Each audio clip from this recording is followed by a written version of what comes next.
What's up, Tarot Cuties? Welcome back to another reading with the Empress of Fortune. We're here today doing a reading all about your power. This reading just kind of came to me. I literally do not really know where it's going to go. We've got 6 piles here. Down below in the description box, you will find the timestamps for the piles. So there are going to be 2 timestamps for each pile. One will be for the identifiers, which if you like, you can watch to help you confirm that this reading is in fact for you. And then the second one will be the actual reading itself. So you'll see like pile 1 identifiers, pile 1 reading, pile 2 identifiers, pile 2 reading, and so on. If you don't want to watch the identifiers, just use the timestamp for the reading itself and it will take you straight to the part with the cards. So for pile 1, we have the Business Class Tarot right here. Pile 2 is the Enchanted Love Tarot here.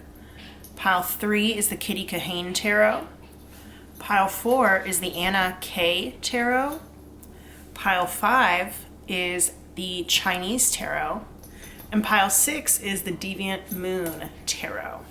When I was writing up my selection of decks for this reading, I had originally added a few additional oracle decks. We are going to be using some oracle cards as well that are pre-pulled, and I'm going to live shuffle the tarot, but I had included a couple of additional oracle decks that when I was doing kind of the sequencing of how I wanted to pull the cards got stricken from the record. I'll go ahead and just show you. So I will always write down like which decks I'm going to use, and then I'm going to like say the sequence of how I'm going to read them, right? And when I was pulling the sequence, I ended up having this feeling that like 2 of the decks that I thought belonged in the reading did not actually belong in the reading. So they got stricken from the reading. So I think that this is going to be a little bit different than what I initially imagined we would be talking about. I'm going to be using a new deck today called What's the News, and I just got it and I'm really excited to use it, but I kind of think that this reading might be like about your power in a particular situation, because the way that deck, the What's the News deck works, it seems like it is kind of like, you know, what's going on in this particular situation. I was trying to go for more of a like general what's your power, all about your power kind of vibe, but I think that Spirit wants me to do something a little bit different. And I guess it makes sense because power is a dynamic thing, meaning that it changes, and it changes based upon the environment. And the environment can mean your physical environment, it can mean the people who are around you, it can mean your emotional environment as well. So I guess that this is going to be all about your power, potentially in specific situations. I don't really know. We will see. We'll get into it. Stick with me, bear with me, and use your intuition to choose the pile that's right for you. I do also want to highlight that I have 2 new journals that I have developed that I'm really excited to release. We've got the Abundance Journal, which will be linked down below, and that is one to help you to grow your knowledge of your wealth. It's a wealth building resource companion. So if you are into reading books about gaining information about financial independence or financial knowledge, financial literacy, then that's going to be something really cool for you. And then the second journal is a tarot reading journal. So if you like to watch readings, or even if you do readings for yourself, then taking notes can be really helpful. You know, especially like if, for example, you watch this reading and there's something that is really resonant with you, then you can use it as a space to write down all of the insights that really were helpful for you. So those journals are going to be linked down below. And if you feel called to secure them or purchase them for yourself, then I invite you to do that. I'm super excited to get into this reading, and I will see you at your timestamp.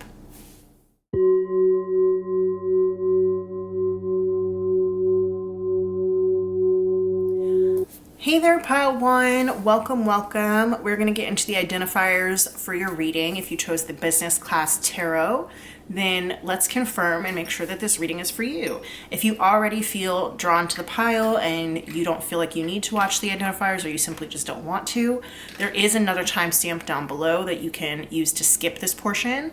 It will be labeled Pile 1 Reading. All right, let's go ahead and get into it. I'm going to put these cards off to the side right here, and we're going to get our handy dandy lip bowl. Alrighty, so Spirit, those who are in Pile 1 who have chosen the Business Class Tarot, let's talk about their power. What is all about their power today? We want to know about their power. Who's in Pile 1? While I'm doing this, go ahead and hit that thumbs up button to like this video. It really does help me out and help grow the channel and help us reach people who need to see this video. And you can subscribe as well so we can be more connected. Anybody else in Pile 1?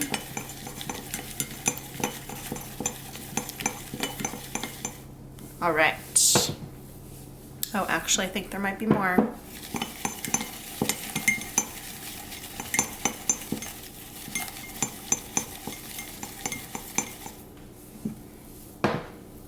All right, so we've got Where Are You Going by Dave Matthews Band. So the way that these work is that they should be significant to you somehow. You know, I'm not going to say like you should just know this song, but this song in some way maybe should be important to you, poignant to you. It might have some heavy weight in your life at a certain point. Like you might have listened to it a lot, you know, when it was popular or something like that. Or maybe even just like a friend or a family member, it could be like their favorite song or something like that. You might have also just heard it recently. It could have just popped up in your life recently, even just in passing. But it shouldn't just be like, oh yeah, I know that song. This is, you know, confirmation for me. It should have some sort of significance to you. And that significance could be like a deep resonant significance from your past, or it could be something that you just heard in the last few days, and so that will let you know that this reading is meant for you. And these are not all songs, but that same principle can apply. Sweet Love by Anita Baker. Sweet Love. Block Party, that's a band, so that could be like your favorite band, or like your dad's favorite band, or you might have seen them in concert recently or something like that. I don't even know if they're still on tour. I don't even know if they're still a band together anymore, but whatever. Or you might have heard one of their songs, like one of their songs could be your favorite song, or could have been like on a soundtrack to a movie that you watched recently.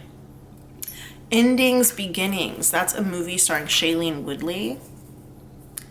I don't remember what platform it's on.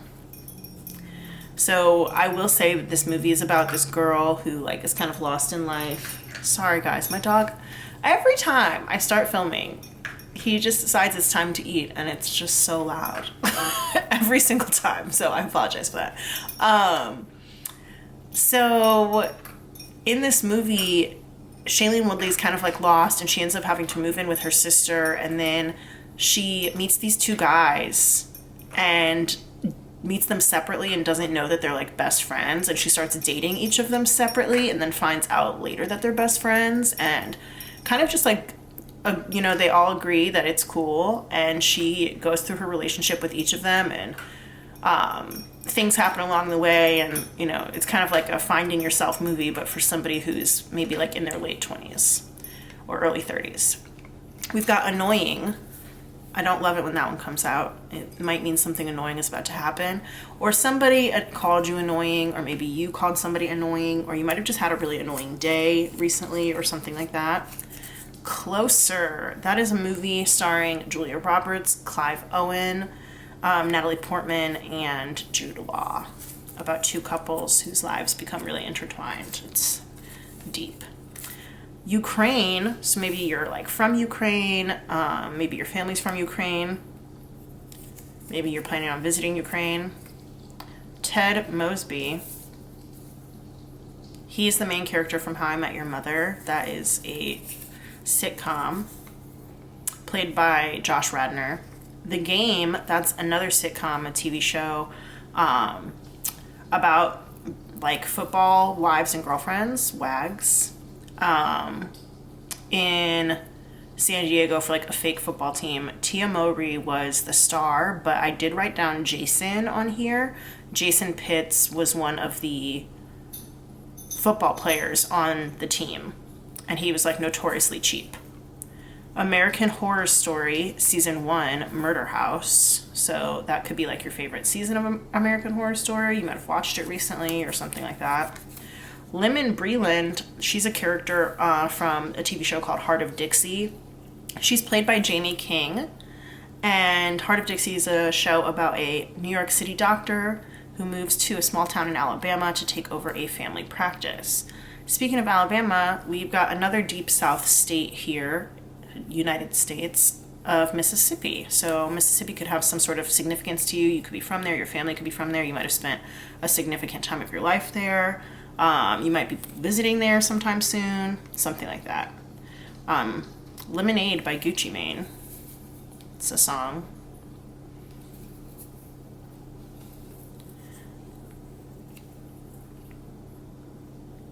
I got Lemonade Unlimited. You also maybe just could have drank some lemonade today or something. Brushing teeth. So speaking of lemonade, can be quite acidic or it can have a lot of sugar, so brushing your teeth coming out after that is like pretty funny to me. But like maybe you just brush your teeth, or you might be having a hard time brushing your teeth. I know that that can be kind of a sign or a symptom of depression, so that could apply to you. Grand Crew, that's another TV show. That one's based in LA about a group of friends, black friends, who hang out at a wine bar. Save a Horse, Ride a Cowboy by Big and Rich. When I walk into the room, I'm passing out $100 bills, and it kills and it thrills like the horns on my Silverado grill. And I buy the bar another round of Crown, and everybody's getting down in this town. Ain't never gonna be the same. 'Cause I saddled up my horse and I ride into the city. I make a lot of noise 'cause the girls, they are so pretty. Riding up and down Broadway in my old stud Leroy, and the girls say, save a horse, ride a cowboy. Okay, so Broadway stuck out to me. That could be, of course, this is supposed to be like Broadway in Nashville. That's like a street where they have, it's kind of like Nashville's version of like Bourbon Street. It's where they have all of their, you know, bars and a lot of tourism and stuff like that. And Broadway also could relate to New York, of course, where all the Broadway plays are. And then maybe there's like a street nearby you or in your town called Broadway, something like that. Hyphy by Federation, that's another song. It's like a Bay Area song. Bay Area meaning San Francisco Bay. Linkin Park, that could be your favorite band. Kind of same thing that I said with Black Party. You might have just like heard some of their music recently, or you could have talked about them recently with somebody. What do we have here? The number one. So you might be an only child. You could live on First Street. You could live in apartment number 1 or on the first floor. January could be important, so that would be Capricorn or Aquarius. Nice by Beyonce and Jay-Z, The Carters, that is a song. And when I brought out Linkin Park, I did think about Collision Course, which was like a project that they did with Jay-Z, but I didn't want to say it yet. But now that he's here, I want to say it. $20, maybe you have $20 in your pocket, maybe somebody paid you $20 recently, maybe somebody owes you $20 or something like that. We've got Kimberly, 90 Day Fiancé. If you're from 90 Day Fiancé, Hive, stand up. If you know, you know. She was on before the 90 days with this guy named Usman. And I was kind of thinking about Kimberly the other day, and I like Kimberly. I think she's so funny. He calls her like Kimberly. Her name is just Kimberly. I don't know why I keep saying it like that, but she's funny. She is featured on Pillow Talk often with her son Jamal, but she is very like pick-me-sha. When You're Good to Mama, Queen Latifah, Chicago. So I did just talk about how Kim is on Pillow Talk with her son Jamal, and now we have When You're Good to Mama, so that is interesting to me as well. Chicago is a musical. They made a movie out of it. Queen Latifah played a major role in that movie. And Chicago being on Broadway, it is like a really very famous Broadway play. Randall Park, he's an actor. You might know him from Always Be My Maybe or from Fresh Off the Boat, the TV show. We got Love by Tiana Taylor featuring Ms. Lauryn Hill.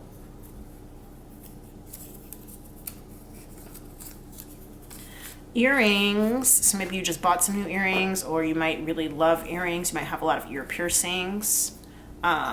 Maybe somebody gifted you some new earrings or something. Doctor by Remy Wolf. That's a song. I don't want to be your doctor. Now also I'm thinking about how like sometimes people will take their babies to get their ears pierced like at the doctor. Avenged Sevenfold, that's a band. I don't really know any of their music. I don't know why they're in here, but they are. All right, Bob Marley. I did just see at the movies that they're coming out with like a biopic about Bob Marley, which is interesting. You know, he is a legend, a Jamaican musician. One Love is, I think, going to be the name of the movie. It's one of his most famous songs. Romance novel. So you could be a writer of romance novels, you could be a reader of romance novels, maybe you just finished one or somebody recommended one to you, or maybe like your favorite book is a romance novel. Blueberries, so you could really like blueberries, that could be your favorite fruit, you might have eaten some today or something like that. Or somebody could have talked about them recently with you for some reason. I was just talking to this girl about like how she comes from a place that's known for their strawberry farms or whatever. So like maybe you were talking to somebody about blueberry farms. I don't know. Earth signs, Capricorn, Taurus, and Virgo. That could be your sun, moon, or rising. Possibly your Venus sign. 12/12. That could be a time or a date. The date would be December 12th. We've got Angela Bassett. She is an actress. She has been featured a lot in American Horror Story, but she was not in season 1. I believe she came in starting like season 3 with Coven. 1894 by Amber Mark.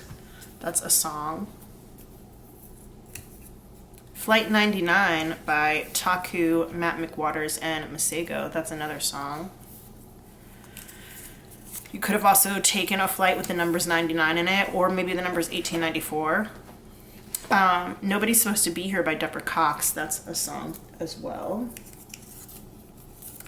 Seth Rogen. You could really like him as an actor. He might be like your favorite actor. You might have watched one of his movies recently or seen something with him in it recently. Funnily enough, I actually remember on like the most recent flight that I was on, I was coming back from Paris and they had Curb Your Enthusiasm on the flights as the in-flight entertainment.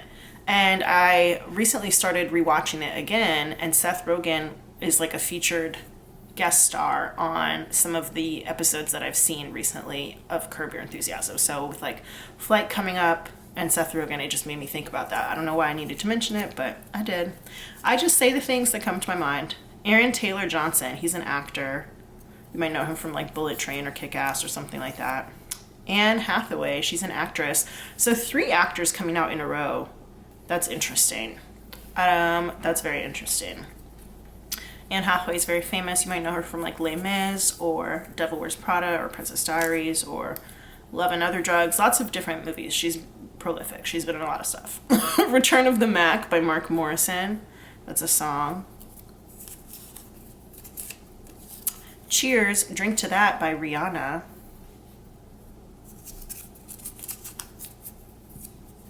Oh, speaking of Anne Hathaway and Rihanna, they were also in Ocean's 8 together.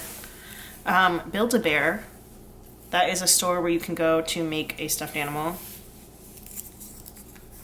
Fire signs, Aries, Leo, Sagittarius, that could be your sun, moon, rising, or Venus. You might have heavy fire and earth energy in your chart, possibly. Bali, Harry Potter and the Chamber of Secrets, either the book or the movie. Catfish, the TV show, also Neve Schulman and Cammie Crawford. Those are the hosts of Catfish, but you might have seen them in other places like Instagram or real life. Or Cammie has like a different show that she hosts I don't remember what it's called. And then Neve was on like Dancing with the Stars or something. Sexy Villain by Remy Wolf. So we have 2 songs by Remy Wolf out here. Interesting. She's a solo artist, pop artist. She was featured on, for like a hot second, she auditioned for American Idol. I don't know if she made it through, but she's really popular right now, and she just did recently a collaboration with Paramore. Wake Up in the Sky, Gucci Mane, Bruno Mars, Kodak Black. So that's our second Gucci Mane of the reading. We had Lemonade over here, this one right here. And then that also goes to go with the flights. So you might either be taking a trip soon, or you might be planning a trip, buying a flight. You might have recently bought a flight. The Good Place, a TV show, starring Kristen Bell, Jamila Jamil. Familiar, so that makes me think of like A Witch's Familiar, or maybe something to do with your family. I don't really know. I don't know. Drew Barrymore by SZA. It's a song.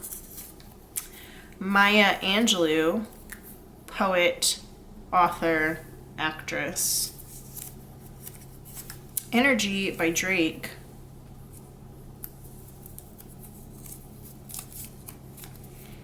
What Would You Do by City High. And I feel like I just don't want to sing. Like, part of me wants to sing some of these songs, but the other part of me is like, let's just keep going. So if you don't know these songs, then you're always welcome to go look them up. I'm thinking about putting a playlist as well together for you guys. So if that's something that you want, let me know. We've got road trip. So maybe you're planning a road trip. Maybe you just got back from a road trip. Maybe you prefer road trips to flying. Mike's Mike on YouTube. He is a YouTuber, obviously. He does a lot of like TV recaps. I think he's pretty fun. Shout out to Mike's Mike. Slow Burn by Casey Musgraves. For some reason I'm like wanting to go back over here. Okay. So that is a little bit more like Nashville energy. Lemongrass. That is both like a scent and a flavor.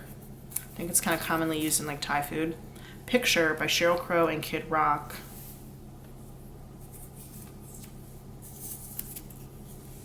Work from Home by Fifth Harmony. So maybe you do work from home. Maybe you would like to work from home. Or you're planning on working from home. You could run like a home-based business, something like that.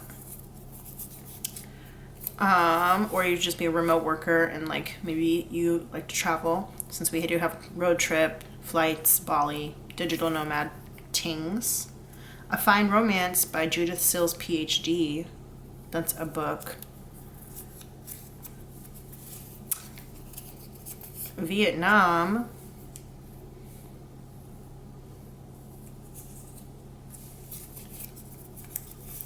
Cheerleader by Omi, the Felix Jane radio edit. The Gift, that's an album by Beyonce. So we've got 2 Beyonce references in here now. We have Nice and then we have The Gift. The Gift is the album that came out with like the live action Lion King. And it has its own movie too. Girlfriends, that is a TV show starring Tracee Ellis Ross about her and her friends living in LA. All Night Long by Lionel Richie. It's a song. Edibles, if you know, you know.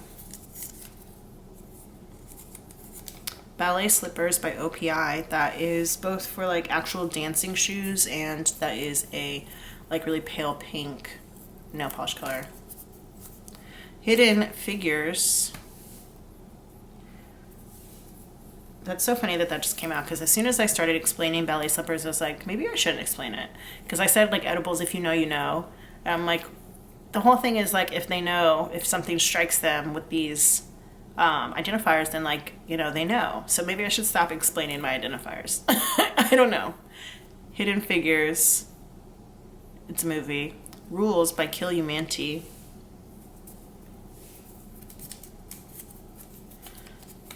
Footloose by Kenny Loggins.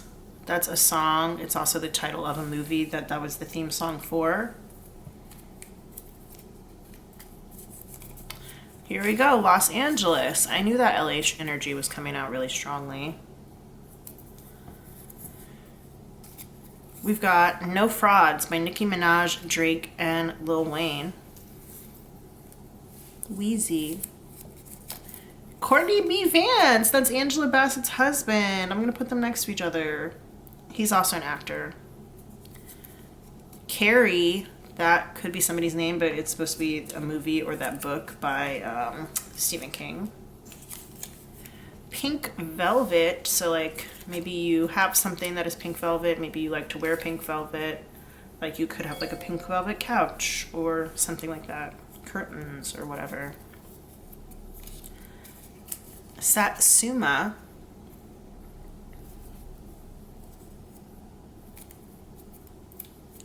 just a couple more. Let's see, Sean Paul, musician. I want to say he's Jamaican. I don't know if that's true.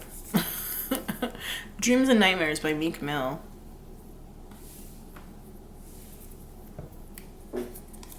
The initials MM could be interesting to you guys. We do have Mike's Mike here and then Meek Mill, so that just made me think of that.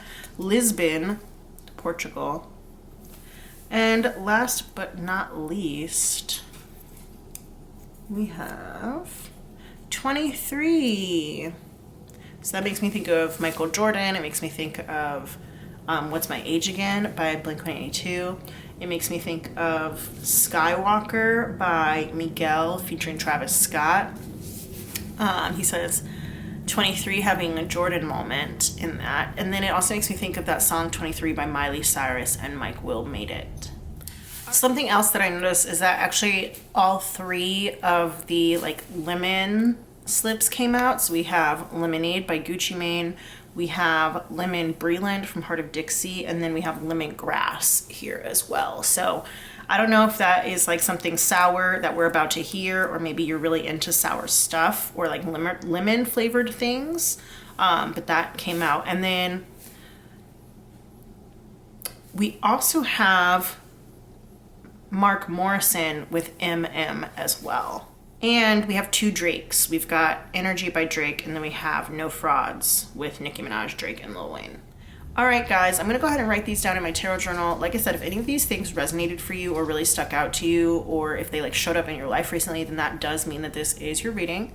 If not, it could still be your reading. It's just how connected you are intuitively to the business class tarot. So I'm going to go ahead and write these down in my tarot journal. If you would like to check out the link below, there is a link for a journal that I just produced for you to take notes on readings like this, whether they're mine or another reader's on YouTube.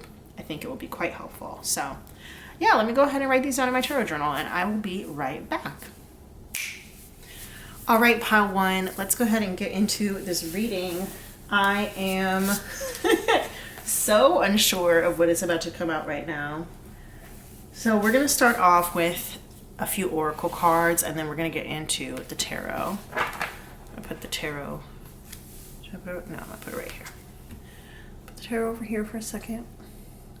And we're going to save this crystal card for the end. So let me put that off to the side. And we've got this like animal spirit card here, and then we've got what's the news. All right, interesting.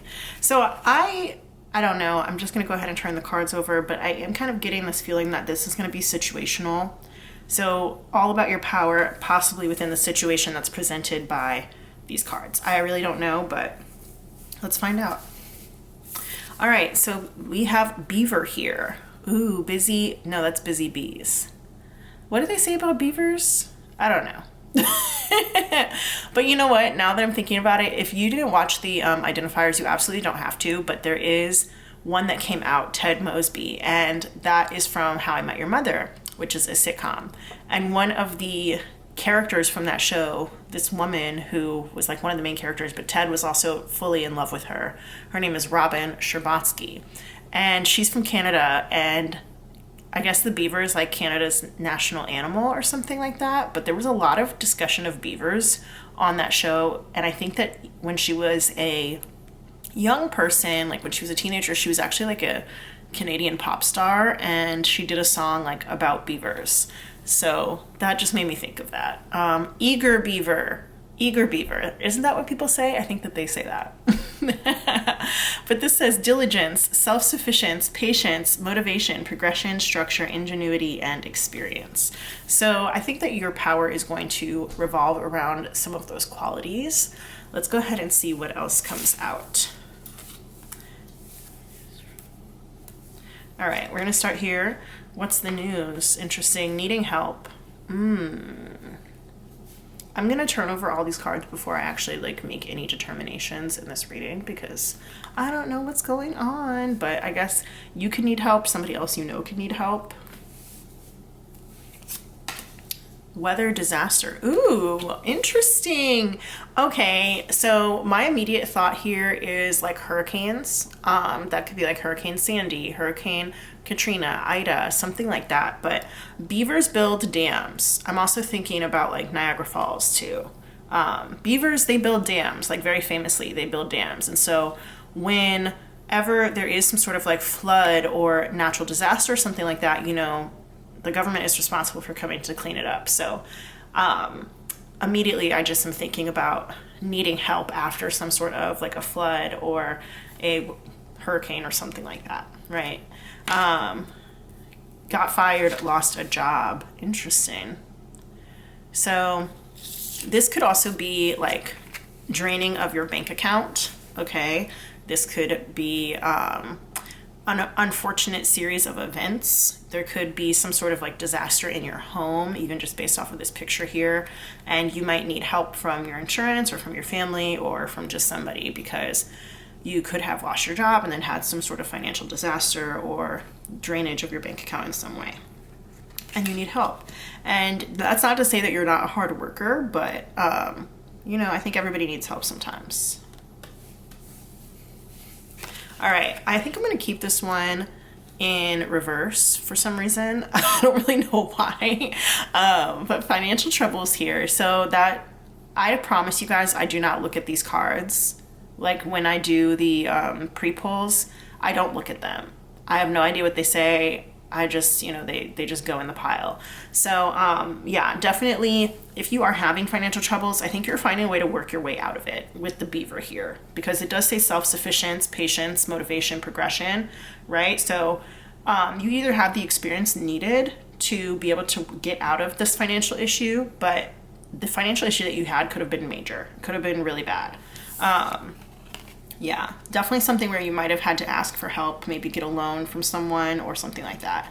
I'm thinking specifically of a specific person that I know. I don't know if they watch this channel, but I'm just kind of like channeling that energy where they told me that they made some like really bad financial decisions and got fired from their job and stuff like that, and had to ask for a loan from their sister and things like that. So that situation could really resonate with you.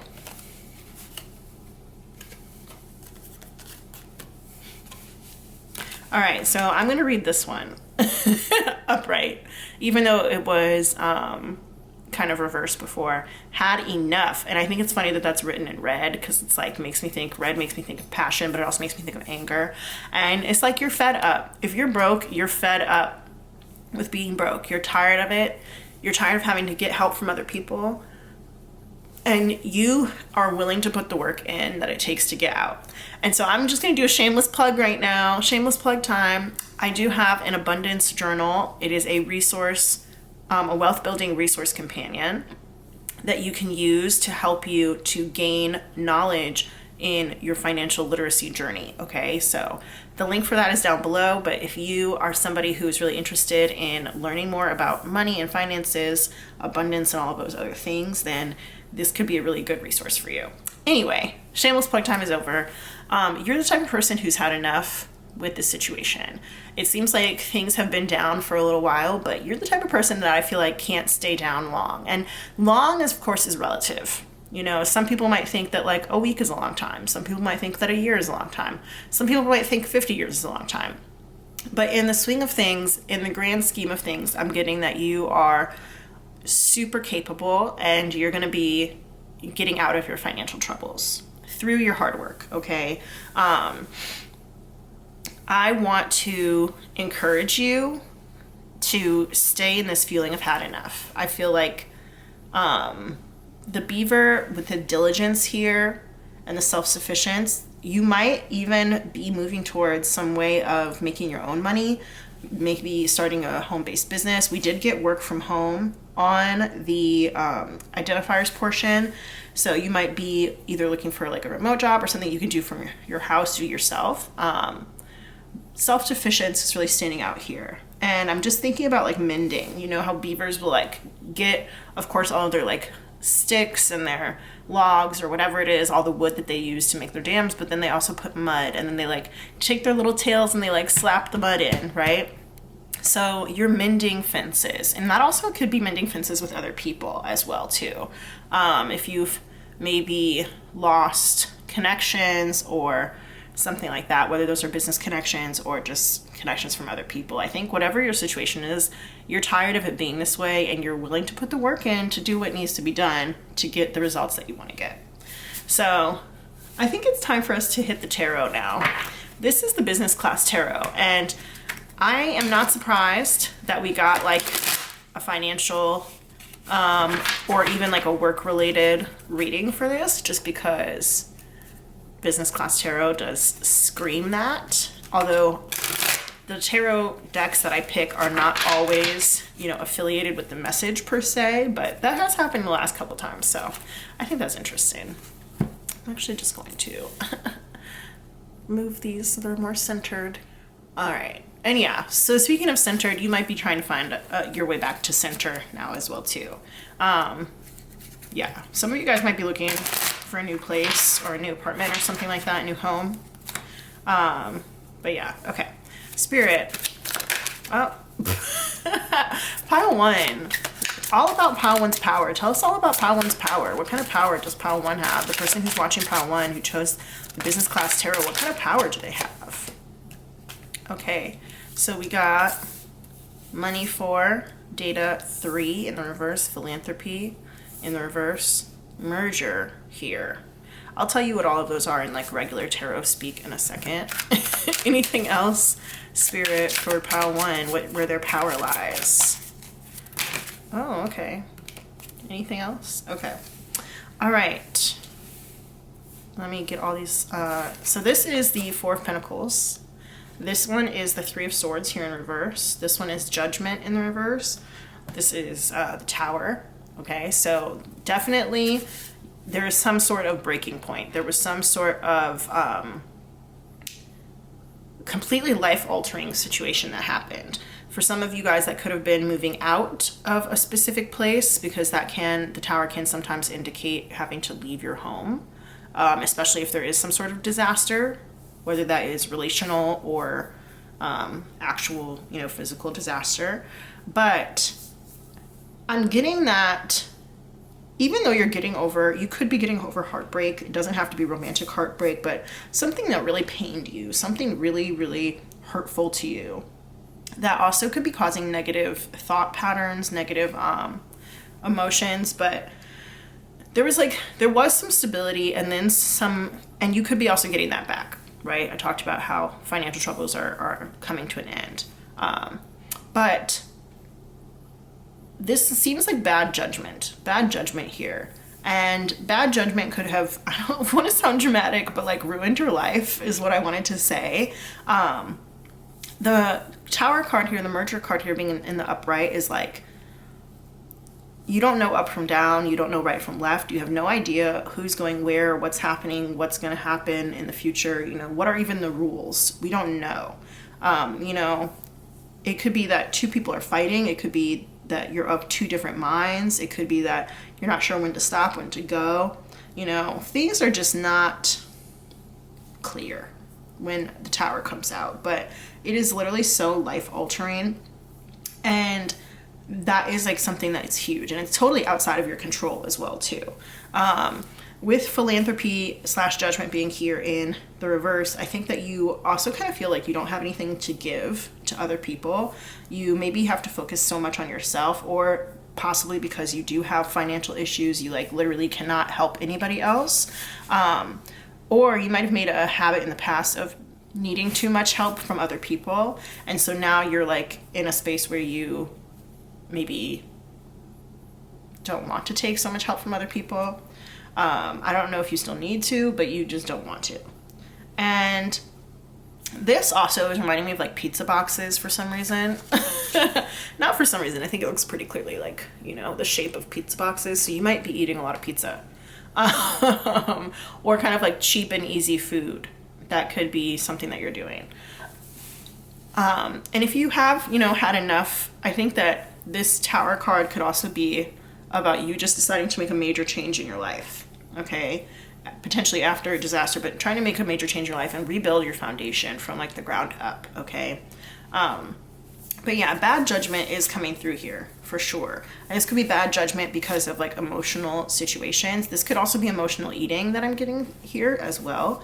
But yeah, I think that you are trying to get over some bad information. Okay, and that could be bad information that either you gave yourself or somebody else gave you, or just that you found out, which I think is probably more likely. But this bad information is something that you felt like you had to put the fires out on. Okay, it could have been something that totally killed your passion for either another person or for an industry, especially if this is work related, or just for life in some cases. I do find it interesting that we've got like this, you know, on fire situation here in this card, right, in the background. And then we've got this fire extinguisher here in this card here. And it looks pretty clear to me that like these 3 servers were, you know, previously lit, but now they're not. And so whatever was extinguished, I think you feel pretty sad about that. And you could be looking for something new to be passionate about as well too. And maybe you found something, but it might not be at the forefront of your mind right now. All right, so also that came out, we have Money 7, which is the 7 of Pentacles. That's about patience. So I think that in this time, even if things have been dramatically shaken up in your life, you do need to exercise some patience. And you also might want to learn how to invest. Or at least where to put your money in the right places. Okay, if you're not quite ready to invest yet, then, you know, that's understandable, but you might want to at least take some time to learn about some things, which is why I brought up the abundance planner, the abundance journal, excuse me. There is a planner coming soon, but right now it's just a journal. So yeah, if you're interested in that, the link is down below. But anyway, you definitely need to have patience when it comes to rebuilding after this disaster, okay? Things take time. All good things take time.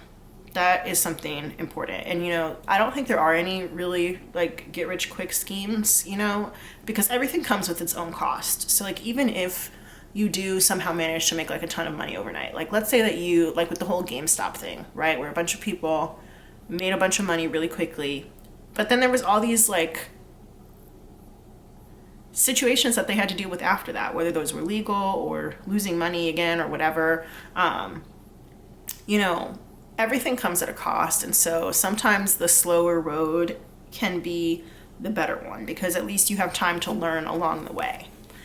Ooh, bankruptcy, number 12. That is the Hanged Man card here. So that is being at a place, again, we have this fire imagery. You guys see that? So fire signs did come out in the identifiers. So you could have like a fire sun, you could have fire moon, fire Venus, or rising. And then also makes me think of fire sign stellium. Okay, so that would be Aries, Leo, or Sagittarius. And then this card here is Pisces energy, Neptune energy. This one is, I want to say Mars energy here. All right, we also have Data Director in the reverse. So that is going to be the Knight of Swords in the reverse. Is that? No, I'm sorry. That's the Queen of Swords in the reverse. Yeah, it's interesting, but you see that she's got like these cuts on her leg, right? And it's like bleeding. And this is giving me blood, sweat, and tears, first of all.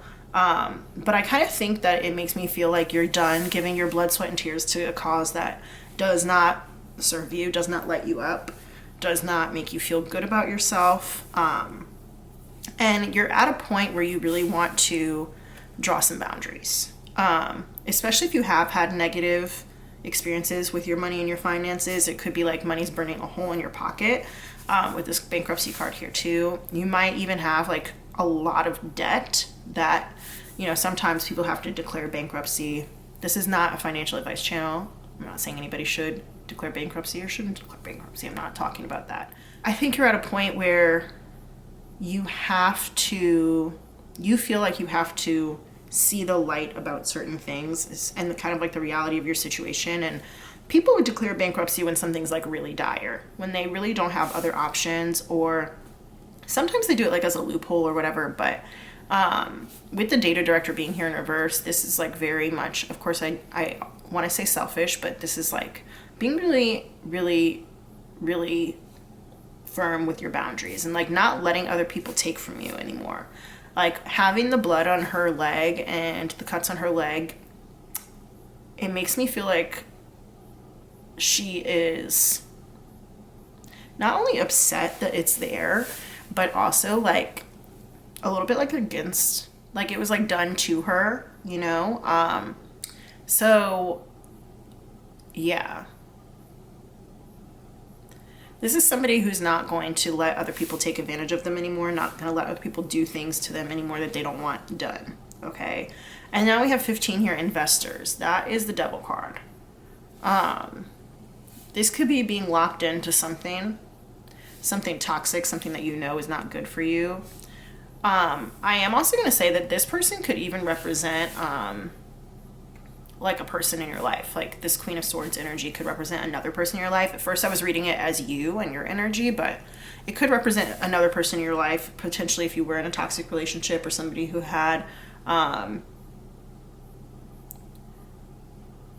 negative opinions about you and your finances for some reason.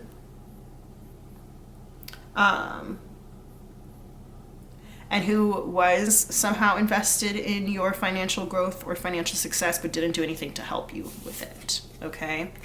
We have here product 5, that's the 5 of Wands. So this also could have been a person who was pretty competitive with you. And if it's representing you and not another person, this is you either coming up with a good idea and wanting to build something and build it quickly, or it is you, I just heard like off to the races. So you might have an idea that you really want to get out there in the world. And if you want to do it quickly, I understand. Remember, we do have this 7 of Pentacles here. So make sure you really invest in it or whatever. We have investing coming up twice now with investors. But if you have a good idea, time is short, but it could actually help you become really stable, is what I'm getting. And lastly, we have Money VP. That is the King of Pentacles in the tarot. And that's in the reverse. So that's like workaholism. It's also having abundance, but like not knowing how to use it properly, not knowing what to do with it. So you don't want that to happen to you, especially if you are like working really hard to get there. You need to have a plan for it. And I heard this quote where they were like, money is like a mistress. You have to take care of it or it will leave you. So, you need to have a plan for whatever you're going to do. If you do find some way to come up with some sort of idea and you want to put it into action, you want to build it, and it helps make you secure, you need to have a plan for what you're going to do here. And you also don't want to be a workaholic, it's not helpful. So I think your power, all about your power in this situation is really like your work ethic, your hard work ethic. You need to, I'm getting ruthlessness here also as well with this Money VP / King of Pentacles here in the reverse. And I guess in this case, it can be a good thing for you, especially if you are in that had enough energy, but power corrupts, and it can corrupt absolutely. Okay, so you don't want that to be you. You don't want to be the type of person who gets corrupted by money, or by a situation that maybe you were hurt by with this data here in reverse. Because if you don't heal that, then maybe you're going to sell your soul for something that you don't need to sell it for. And I understand, being in a tough spot, in a tough position, and being in a place where maybe you have like a mountain of debt, or you have, an emergency and you're unable to pay for it, or you're just really frustrated with your financial situation, or you've just had enough in general. Whether it's about a relationship or your relationship to money or just needing help or whatever. But there's like this like kind of insistent energy that's going on behind the scenes in this reading. But then there's also on the other side like a very calm energy. And so I think for some reason, you need to learn how to balance that. Okay. I know that things can seem, especially when you're in the tower energy, very dire, right? They can seem really, really, really crazy and like something needs to be done right now. But immediately after that, we have this money 7 card, the 7 of Pentacles, which is all about planting roots, growing, allowing things to take time. Okay. And the 12, the Hanged Man, is also about that too. This is take time to really pause and reflect. Really pause and reflect about what it is that you want, because Queen of Swords in reverse also does not have a plan. Doesn't have a good plan. And if she does, it's like a plan for like revenge. And if she does, it's like a plan for revenge, or it's like really not well thought out, or it is like, not having foresight. Okay. The plan could also be something that hurts her more than it helps her. Okay. And that could be your energy.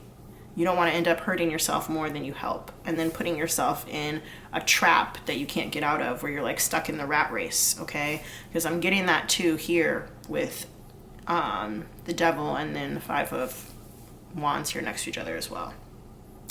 You don't want to sell your soul to somebody or to something, to a cause or whatever that you can't, it's very difficult to get out of. And then you're either under the thumb of somebody who's a workaholic, or you yourself become like a workaholic, because that's not wise. So knowing when to balance things and also patching things up, I think is going to be really helpful for you.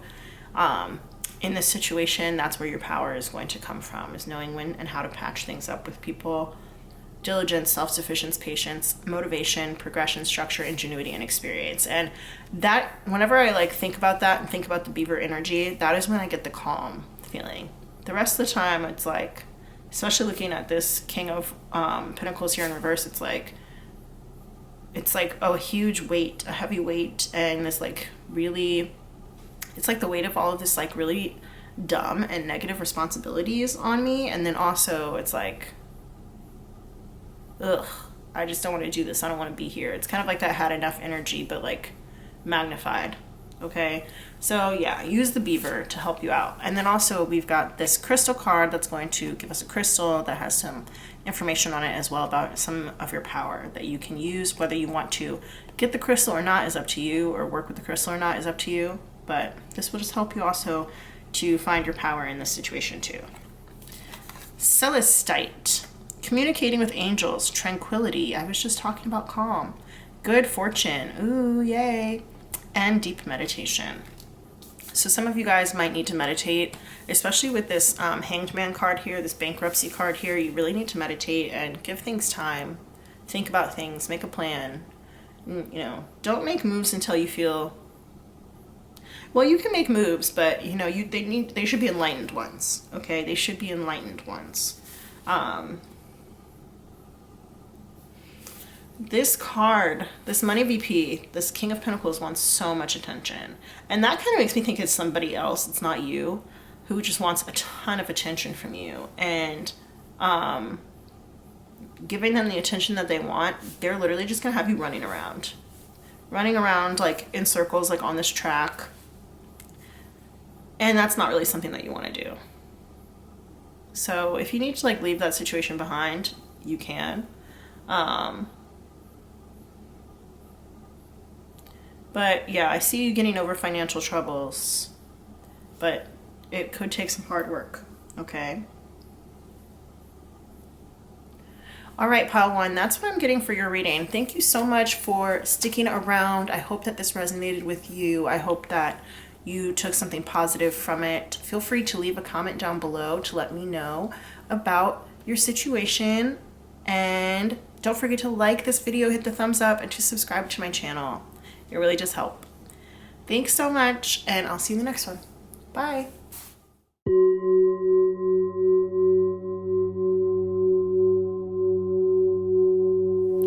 Hey there, pile two. Welcome, welcome. We're going to get into the identifiers portion of your reading right now. If you would prefer to skip this part and you're already confident that this is the right pile for you, you don't need any confirmation, or you simply just don't want to watch the identifiers, then there is another timestamp down below in the description box, and it will say pile two reading. This was the timestamp for pile two identifiers, so make sure you click the one that says pile two reading.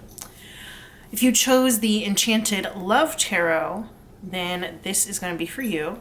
Let's go ahead and put that to the side. We're going to get our big bowl of slips, and these will help you to confirm, if you need it, that this reading is for you. So the way that these work is that whatever's on these slips should be significant into you some way, like from your past, or it could have shown up in the last few days of your life. We'll get into that a little bit more as we go through them. But yeah, let's see. Spirit, the people who chose pile two, the Enchanted Love Tarot for this reading, all about their power, who are they? Who are my pile two people? Who's in pile two, Spirit? Who's in pile two? While I'm doing this, go ahead and hit that thumbs up button. It really does help my video, and it helps other people who might need it to find the video as well. And you can subscribe to my channel so we can be more connected. Spirit, is there anybody else in pile two? All right. We have Lose My Breath by Destiny's Child. So that could have been like your favorite song at one point, or it's like your favorite Destiny's Child song, or maybe you heard it recently, like really recently within the past few days. Privacy. You could have done some things to like increase your privacy measures, like your passwords or surveillance or something like that. Installed like one of those camera doorbells or something. Philadelphia. Philly in the house. You could be from there. You might be planning a trip there. You might have spent like a significant amount of time there or something. Roller coaster. That might be like a trip that you recently went on or that you're going on, or you might just like really love roller coasters and be like a roller coaster junkie. Doctor Strange, Marvel. I don't know that much about the Marvel universe, but you might have like watched that movie recently or whatever. That could be your favorite Marvel character. Sufjan Stevens. I also wanted to say that like maybe something really important, like if you saw that Marvel movie in theaters, like maybe it was like your first date with your crush or something like that. I don't know why that just came to me, but it did. Sufjan Stevens is a musician.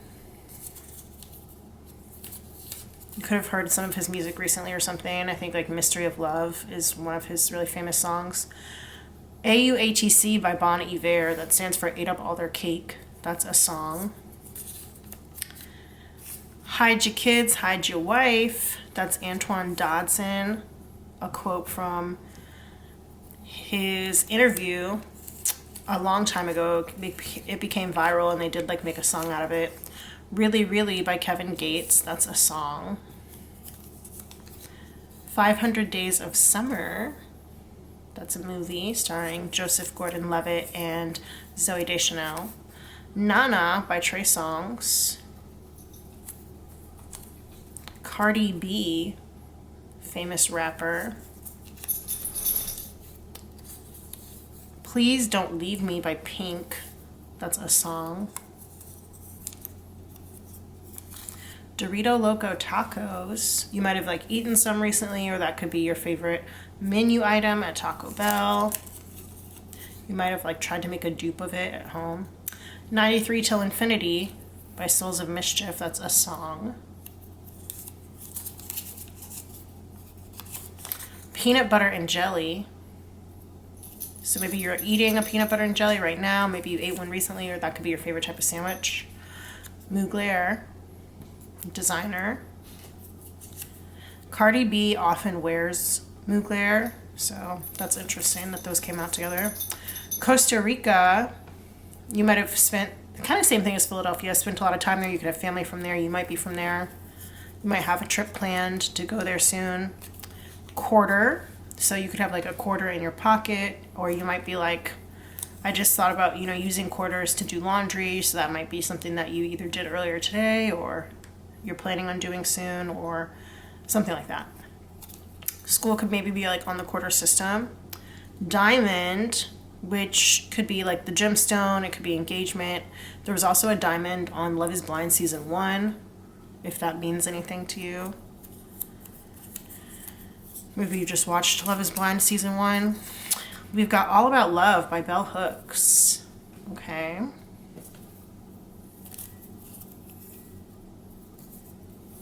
Sex and the City, iconic TV show starring Sarah Jessica Parker, Kim Cattrall, some other people. It's so bad that we don't really remember their names. I think it's Kristen Davis and Cynthia Nixon. Justin Timberlake. Pull Up by Abra. That's a song. A Tribe Called Quest. That's a hip-hop group. Legally Blonde, iconic movie starring Reese Witherspoon as Elle Woods. All Black Everything. So maybe you like to wear all black. Reese Witherspoon in this movie as Elle Woods would famously wear all pink outfits, but we have all black everything. So you could just be into monochromatic dressing or something like that. The Gambler by Kenny Rogers. That's a song. You gotta know when to hold 'em. Gotta know when to fold 'em. Gordon Parks, photographer. Anthony Kiedis, Remy Wolf. That's a song by Remy Wolf, but Anthony Kiedis is also the lead singer of the Red Hot Chili Peppers. Real Love by Mary J. Blige. And last but not least, we have Amber. So Love is Blind season 1 is really coming out right now. Maybe you really liked that season. That could have been your favorite season. Amber is also the name of a song by 311. It could also be somebody's name. And actually, I'm burning amber incense right now as we speak from this little package right here. So interesting. I'm gonna go and write these down in my tarot journal, and also down below I do have a link if you find yourself really watching readings or taking advice from readings. Then I have created a journal that you can use to help record your insights and the things that resonate with you, so that you can always go back and reference them. So if you're interested in something like that, then the link is down below, and I invite you to check it out. I'm going to go write these down in my tarot journal, and I will see you guys in a second. All right, Pile 2, if you chose the Enchanted Love Tarot, then this is going to be your reading. Yay! So this reading, it's interesting. In Pile 1, it did end up turning out to be about situational. So we're talking all about your power, right? What kind of power you have. And I guess these cards are going to be giving us different situations and what kind of power you possess within those situations. So we did pull some oracle cards that we're going to go through first. We're actually going to leave these are crystal cards. We're going to leave those for the end. But we've got a couple of shaman box animal cards here, and then some what's the news cards that we're going to go through as well. So your power, we've got Toad. Ooh, Toad. This is I know toads aren't heavy, but it just feels like a presence. And you know what? That makes a lot of sense to me now. It didn't make sense when I said it at first, but it makes a lot of sense to me now, because when you hear toads croaking, I feel like that sound is not only so recognizable, but it can also be really overwhelming. If you, I don't know if you've ever spent time in a place where there is, a lot of nature surrounding you and you can hear the toads croaking, but it's they're just croaking, and it's like, how can something so small make a noise so big, right? And it's not like overwhelming necessarily, but it is ever, I guess it's like omnipresent. It feels like it's like everywhere around you. Yeah, okay. So we've got transcendence, renewal, disguise, detoxification, abundance, prosperity, communication, and realism. Interesting. Okay, Toad energy. I feel like when I said okay, Toad, somebody might have felt like I insulted them. I promise it's not an insult. I promise it's not an insult. And we have here elephant. Okay, so you know what's so funny? My first thought here was when Toad came out, there is a Divine Nine sorority that the frog is like one of their somewhat kind of unofficial symbols. Not the toad, but the frog. And then when I turned this one over, there's another Divine Nine sorority where the elephant is like their official symbol. So D9, rise up. If you're here, then I see you. Elephants also have that presence, okay? And it's so funny that I was talking earlier about like how toads are not like big or heavy, but it felt like a heavy presence. And an elephant is literally that, right? It's literally a heavy presence. So already your power is like, when you walk into the room, people know you're in there. And if you've ever seen Parks and Recreation, there is a quote. I don't remember exactly which episode, like what it's called, but it's the episode where snake juice is introduced, and like Tom, played by Aziz Ansari, invites everybody from the Parks Department to the strip club for this release of his new liquor called snake juice. And one of the characters, it might even be him himself, being like, when I'm in the room, you know, like I'm in there, and they're all like plastered, completely wasted, and it's so funny. But yeah, I feel like that's you. Like you walk into the room and people immediately know you're there, and like yes, I guess that you're somebody worth knowing. I was gonna say somebody important. I think everybody is somebody important, right? But there's this idea that you could be somebody worth knowing, and that's interesting. So we've got here nobility, impressiveness, bonding, self-empowerment, strength, wisdom, recollection, reminisce, magnificence. So already right there with the nobility and impressiveness, right? Like people are impressed by you, and you have a lot of power in that respect, which is very interesting. We've got these two cards here, and for some reason I'm like being told to draw from the bottom right now. I don't know why, but we've got lying to him about you in the reverse. So maybe you're getting over a situation where somebody kind of like lied on you or implied certain things about you that weren't true. And then we also have love's attention. Okay, the hoodie girl controversy that struck TikTok recently, I guess. I don't know. I actually didn't see it. I saw it in a video on YouTube. But there was this situation on TikTok where this girl told a story about how her like former best friend and roommate like tried to steal her boyfriend, and was like being just overly friendly with her boyfriend, and was like borrowed his hoodie for like several weeks, and like brought him a sandwich and added him to her close friend's story on Instagram, and just all this other stuff. I don't really care what side you're on. Doesn't matter if you ever even saw this drama. These are timeless readings, so like you could be watching this reading like 8 years after this TikTok drama happened. So doesn't matter. All that matters is that there's this whole thing in that situation, that scenario, about like one of the girls accusing the other girl of really wanting the boyfriend's attention, and this whole idea of, you know, being covert and being sneaky with like a third party guy involved. So even though these two girls were supposed to be best friends, they were roommates, their relationship was ruined over a dude, right? And I'm kind of getting that situation from this, you know? Even if there is some part of it that is innocent or seemed innocent, or if there's total gaslighting or whatever going on, I do detect some jealousy, right? We do have this image of Regina George here, right?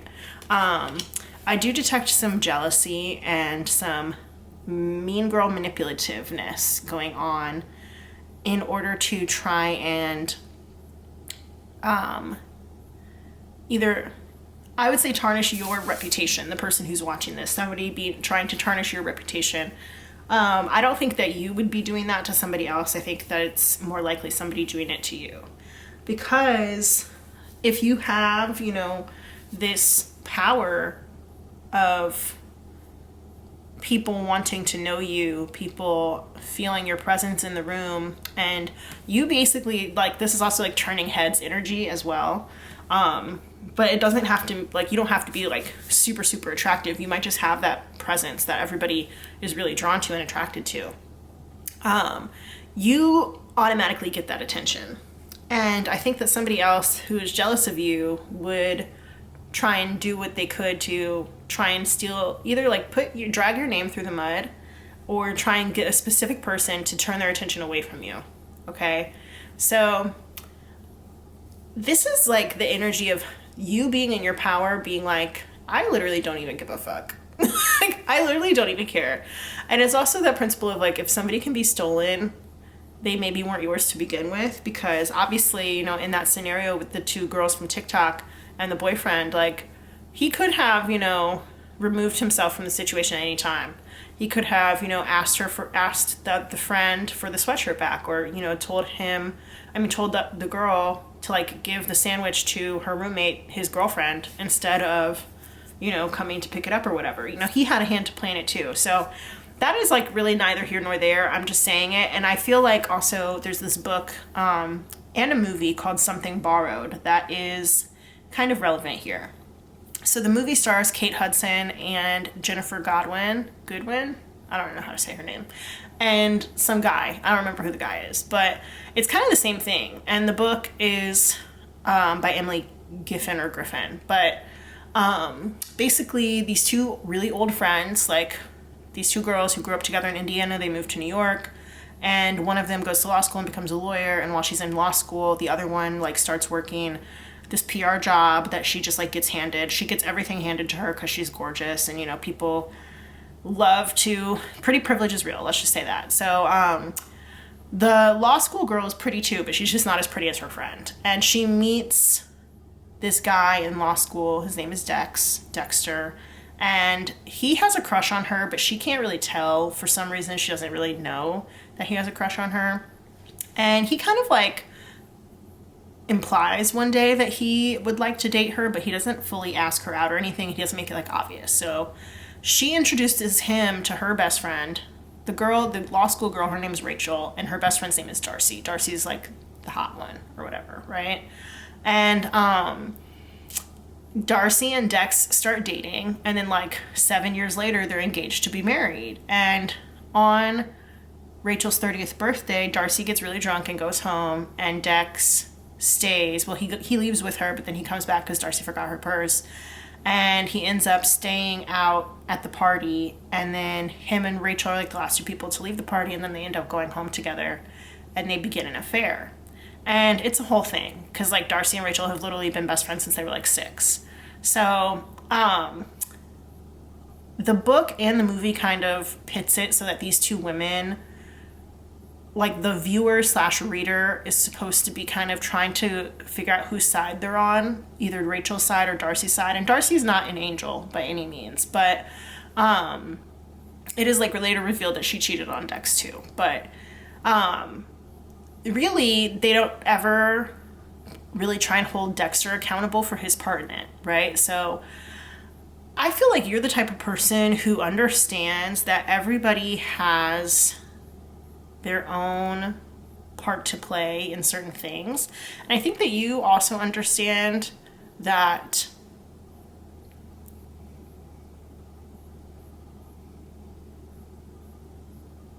things are nuanced. I guess I'll put it that way. Things are nuanced, and also that, nothing's the end of the world, okay? And maybe that is like kind of a privileged position to think from. And privilege could very well be part of your power. But when you have a lot of opportunities and you have a lot of people who want to get to know you, or you have high status and high positioning and things like that, then, you do have genuinely, you have more opportunities. And so if something doesn't work out, whether it's a relationship or a job or a friendship or whatever, you know that there are going to be other opportunities for you to secure new ones. And that security, that sense of security that you have inside of you is so powerful. It is so powerful. So like, no matter what somebody who's jealous of you tries to do, whether it is, on a social level or whatever, as long as they're not like literally trying to, hurt you. I just heard like behead you. I don't know why I heard that, but like, off with her head kind of situation, full on like a witch hunt or something like that. I think that you just know you're going to be okay. And also you probably are really good at networking. I think that is coming through as well too. I mentioned the whole like sorority thing earlier, and I think you're probably really good at networking. So let's see what else is coming out. We're going to go ahead and get the tarot.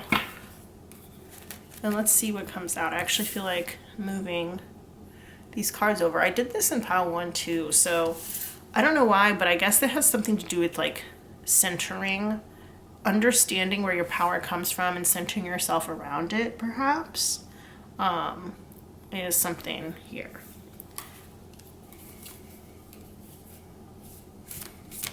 I think you also have this power to spin a story. And that's something that's coming, like with the whole something borrowed thing, like with Darcy being in PR.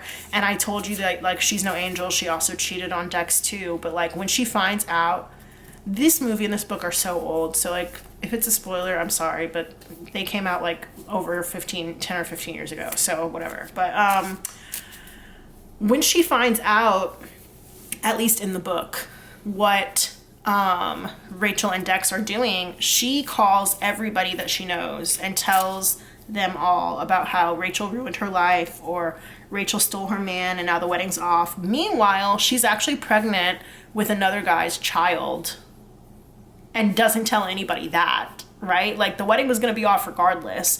But, well, maybe not. She wasn't sure yet if she was going to break up with Dex, but she knew she was pregnant with somebody else's child. But instead of telling people that, it was a mutual decision, or, that they both weren't right for each other, meaning her and Dex, she tells everybody that Rachel stole her man.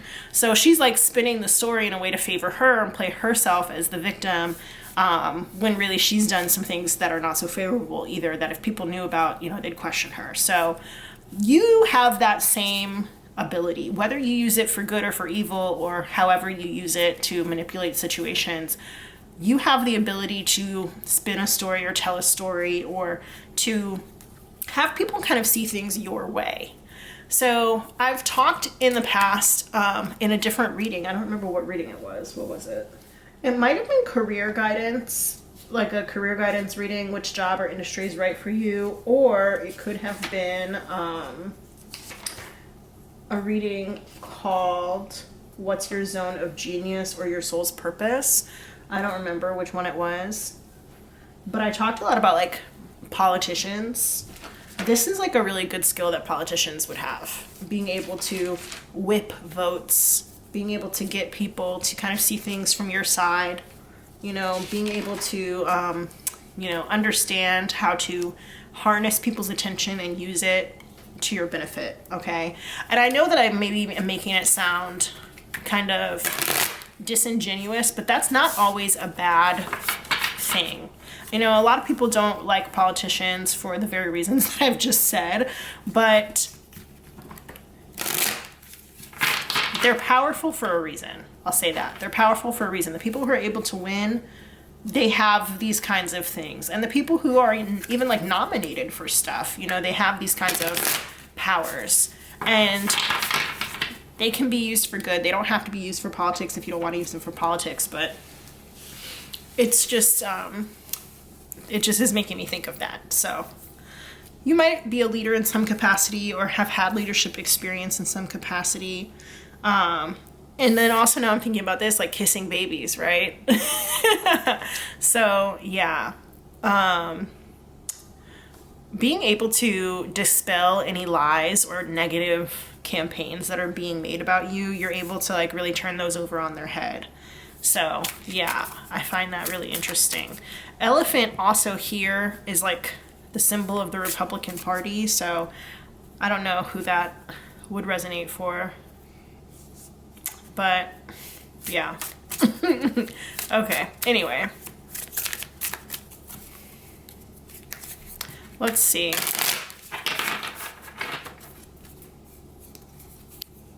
Spirit. People who trust pile too. Okay. Oh, okay. So we have here the Magician in the reverse. We've got Justice in the reverse. The King of Pentacles in the reverse. Interesting. We have the King of Pentacles in reverse in pile 1's reading as well. So, you know what? This could just be like a nefarious person or a terrible boss or something like that. And then we also have the Seven of Roses here in reverse. And so me thinking about your power and stuff like that, Justice in the reverse, this is labeled truth. Truth in the reverse is lies, right? So we have lying here in both of them. And then we have a misdirection of energy. And this is kind of not necessarily using it for evil, I guess, but not necessarily using it for good either. Okay, I'll say it that way. And I think that you have the Republican thing is really coming to me right now, because the realist being here in reverse and this being the King of Pentacles in reverse, you know, a lot of people will say things like, oh, you know, I'm socially liberal, but I'm fiscally conservative and stuff like that, you know, and it's kind of like, I'm not here to preach politics at anybody, you know, whatever you believe, but definitely, you know, always do your own research from reputable sources.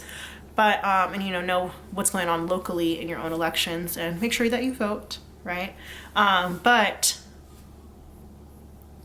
when people are not willing to be forthcoming with resources or to be forthcoming with aid and stuff like that, then it doesn't make sense to me personally how you can be compassionate towards other people who are in pain and who are hurting when you're not willing to do the things that would be most effective to relieve their pain. And we've seen, at least in the United States, and actually I think a lot of places around the world, that there have been a lot of cutbacks on like social programs and stuff. And again, I'm not here to preach about politics to anybody. Everybody's entitled to their own opinion, as long as their opinion is not physically or in any other way damaging or hurting other people. But this person, the King of Gems in reverse, is like seeing things in such a quote unquote realistic light that they forget or are completely discounting the human element of stuff. It's like somebody who's so concerned with the theory of economics that they don't understand that there are other reasons why people buy stuff other than just supply and demand. You know, people might buy stuff for like emotional reasons, or people might buy stuff for addictive reasons or stuff like that. You know, there's lots of different reasons why people do things, including things for attention, right? Including wanting to misdirect other people. And this person, the King of Gems in reverse, cannot conceive of why somebody would do something other than for the love of money or for the love of greed. Okay, so your power being in this space of having such influence over other people and over narratives and over what people can think, say, believe, and do is potent. But if you're using it for the wrong reasons, it can turn very dangerous. You know, like I just thought about like a cult leader. You know, you don't want that to turn dangerous in a way that hurts people. And also with courage here in the reverse, like the opposite of being being courageous as being cowardly, right? Going back to the whole thing of the realist in reverse being so quote unquote realistic or so quote unquote logical that they're not understanding the entirely like human and even spiritual element of life that can motivate people in different ways. You know, it's almost like they're seeing things from a coward's perspective because they're not willing to feel. They're not willing to feel, they're not willing to hurt and to see other people's pain. You know, they completely lack empathy. And I think that, personally, I think that that's the trait of a cowardly person, somebody who completely lacks empathy. You don't have to agree with me on that. That's just my opinion. But, yeah. Let's see what else this has to say.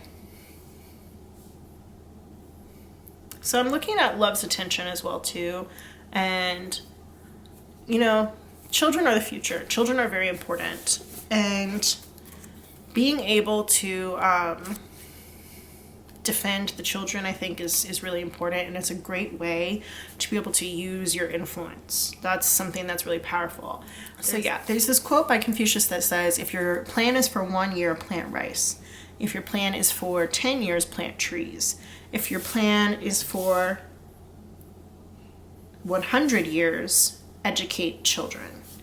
And so the way that we as adults and as people use our influence, especially over children, because children are so powerless, you know, they don't have any power really to affect change on a large scale. It's sad, but you know, they just don't often have the opportunities to. As an adult who has the ability to affect the children around them, it is a true responsibility, especially if you are a role model, you know, or if you have the power to be a role model. It's important to use that power in a way that positively affects children, you know, whether we're talking about the environment or stuff like that. And the King of Pentacles in reverse also would be talking about being selfish with the environment too, because he's like a farming genius, right? He's a business genius. He has so much abundance, but in reverse, he's doing it in a way that really detracts from the earth and detracts from those around them and doesn't care for what the environment is like for the future, okay? So in the upright, this person is creating something that is sustainable for the future and good for everybody. But in the reverse, not so much. So you have the power to really go either way, and if you're using it in a negative way, Spirit is wanting to highlight that to you. It's crazy. All of these cards are literally coming out in reverse right now. So this is a blockage. You have this power, but it's being blocked, and that could be blocked by selfishness, okay? It could be blocked by not remembering that you have other opportunities, and also that you have to leave something behind for those who come after you. You might be living in a scarcity mindset despite having such an abundance, okay? And if you're doing things for attention, you have to stop, because the attention is going to come to you regardless. You don't need to do stuff for attention at all. It's going to come. So just do the things that are good instead of doing things purely for attention. We have the Moon here in reverse, listed as fear, and we have the Hermit here in reverse, listed as introspection. So yeah, that just again goes to the idea of like not having the courage enough to see the human element, and also to dive into your subconscious and understand like the deeper parts of human nature and the emotional aspects of human nature as well too. It also makes me think of wanting to go, it's like somebody who's claimed to come down from the mountaintop with like this great message, but didn't do any reflection while they were up there, or were like too scared to do the deep reflection while they were up there. And now what they're delivering to the people is just like a bunch of bullshit. Yeah. So I think this is like a warning, honestly, from Spirit, that if you don't learn how to use not only your networks, but your influence and your presence properly, then this is what it could become. So there is a real need for introspection to happen. There's something that Bailey Sarian says. She's another creator here on YouTube. Love her. Shout out Bailey. But she says something like, find better idols. And I'm kind of thinking that is going here with this, with the Hermit in reverse. Not only do you need to find better idols, but you need to be a better idol for those who are coming after you. Because if you have this amount of power and you have this presence and this ability, and I talked earlier about like the toads and the croaking and stuff like that, and you know, if you have this loud voice, you should be using it to say things that are helpful to people. And it's like that saying where they're like, if you don't have anything kind to say, don't say anything at all. If you don't have anything helpful to say, don't say anything at all. You know? And I think you will learn that distinction someday, hopefully someday soon, but someday you will. And until then, try and be more introspective and to operate less from a place of fear, because you really don't have anything to be afraid of. I mean, you might have something to be afraid of. I think that you're afraid of using your energy incorrectly. And I think that's actually a healthy fear. I think that's a good, healthy fear that you probably should have. I also just heard, don't let the truth get in the way of a good story. And I think that that is the wrong way to approach life. You know, unless you are like literally a professional writer and you're writing fiction and everybody knows it's fiction. But you shouldn't be over here like projecting fiction as if it's the truth, right? So, let's see. I think we're actually done with the tarot. We're going to bring out these gemstone cards here, which have more spaces where you can be more authentic in your power. If you want to work with any of these gemstones, this could be a sign for you to do so. So yeah. We've got Amazonite, Solace, Healthy. I'm also thinking about the Amazon rainforest and how a lot of it has been and is being cut down in order to, you know, make different products, when the Amazon is like one of the lungs of the earth and creates all this oxygen and this air that helps us to breathe, and we really need it. And you know, if it continues to be cut down, then we're not going to have clean air for ourselves and for posterity, for our kids, right? So interesting that that came out as well. We've got Shungite, protection from modern ills. Ooh, that's interesting. Modern ills being those ways of, you know, greedy people, and then also talking about the air quality of the future and stuff like that, right? We've got grounding, everyday healing, and purifying. Purifying also going with air, so that's interesting that that came out. I'm going to scoot these over a little bit. All right, we've also got Moldavite. Moldavite is supposed to be a very powerful crystal. I know that it was really popular on TikTok and other places for a while, and people would tell like their Moldavite stories about how they got some Moldavite and then it like totally shook up their entire life and like removed all these things from their life that weren't supposed to be there and kind of like put them in the right direction, but did it in this like super chaotic way. And so some of you guys might need like a full like factory reset, especially since all of these tarot cards came out in the reverse. That could be a sign of just like major blockages in your life and things that are in place that aren't really supposed to be there. So if you get some Moldavite, let me know and tell me what goes on, especially since you have, you know, 4 major arcana cards here. These are like really big blockages as well. I also thought about Running Up That Hill by Kate Bush with the 7 of Roses here in reverse, and it's like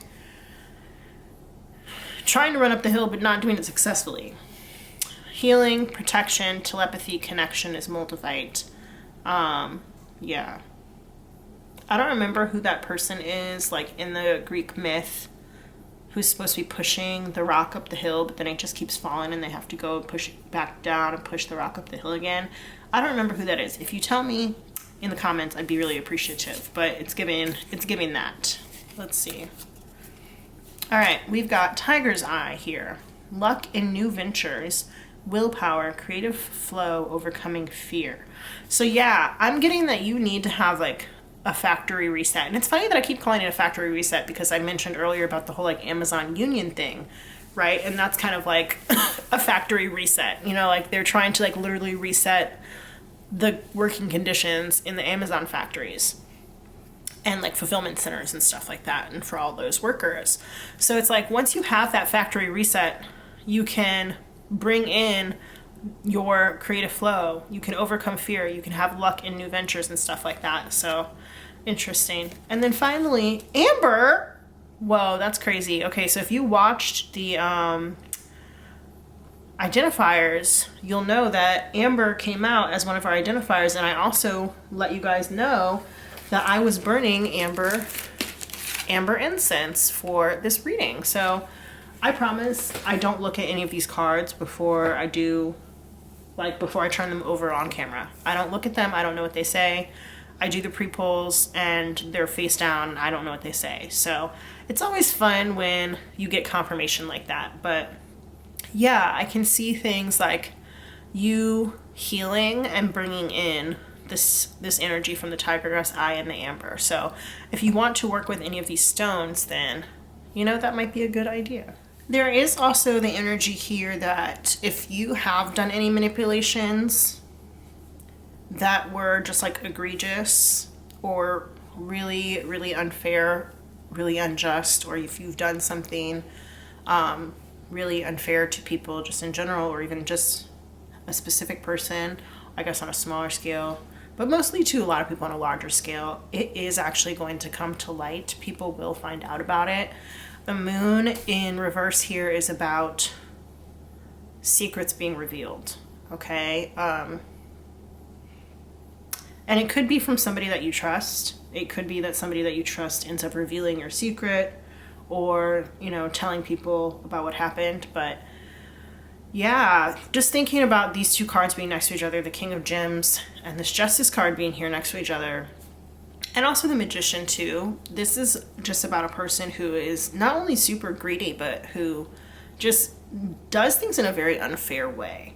And, you know, systematic injustice is coming through here. So things like racism, transphobia, anti-LGBTQ legislation, things like that. You know, people who are members of like hate groups and hate organizations, those kinds of that are very well funded, right? And whether that's corporate funding or neighborhood funding or whatever, but that kind of energy is coming through. And if you know somebody like that, or if you are somebody like that, or if you have the potential to be somebody like that, this is a call from spirit for you to really turn things around, because the fact that none of these are here in the upright is saying that this is blocking all you from like your greatest potential and ways that you could use your power for good. So if you had issues getting attention as a child, or if you felt like people didn't love you when you were a child, or, you know, even if you had horrible things happen to you as a child, when you're an adult, it is your responsibility to learn how to have compassion for yourself and to learn how to heal those things, and also to learn how to have compassion for other people, you know. And I am sorry if any of traumatic experiences happened to you as a child. I feel for you, I really do. But as an adult, you have to try and break that cycle so that the kids coming up after you have a better chance. And I think that that's part of what Spirit really wants to say with this message. You know, this message is coming out with the Enchanted Love Tarot for a reason, because Spirit really wants you to start moving from love, from a space of love, rather than a space of, and love is an emotion, right? So moving from more of an emotional space rather than one of pure realism, and one of greed, one of, I heard envy as well too, one of fear, a space of pure haterade, being a hater, being super anti, okay? Yeah. So I'm not surprised that this came out with the Enchanted Love Tarot, because love could work a lot of wonders in your life if you allowed yourself to understand what love is and to move through it. And it's interesting actually that that came through me as a message because I forgot about this, but we had a couple of songs come out in the identifiers that now are making sense to me. We had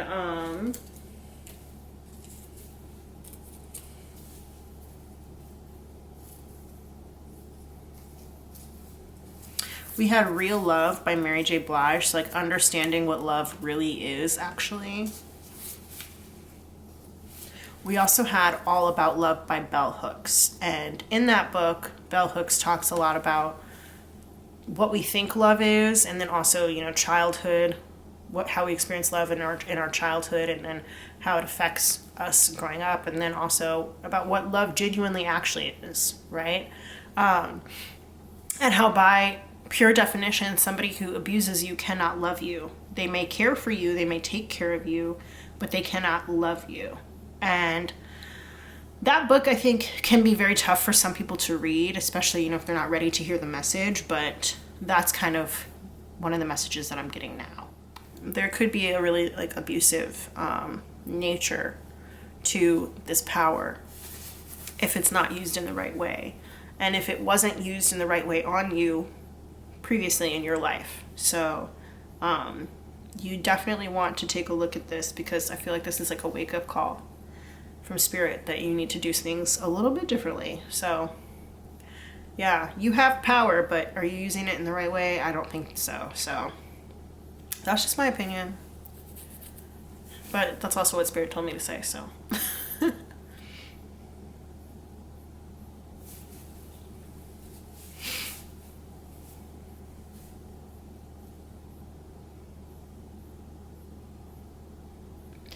yeah, using your energy in a different way and being able to turn your energy around. I also just thought about like Turn the Beat Around by Gloria Estefan. To turn your energy around, I think that that's what it starts with. Like if you turn your energy around, then I feel like all these things will follow and they will right themselves. So yeah. All right, pile 2, I'm gonna go ahead and leave your reading here. Thank you so much for reading with me. I hope that you enjoyed it. Don't forget to like this video and to subscribe to my channel. It really does help me out, and it helps other people to find the video as well who may need the message. I do have some journals for sale, as I mentioned, down below in the description box. So if you are interested in them, go ahead and check those out. And I will see you in the next one. Bye.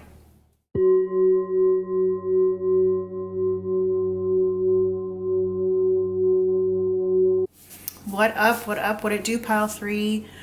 How are you guys? How's it going?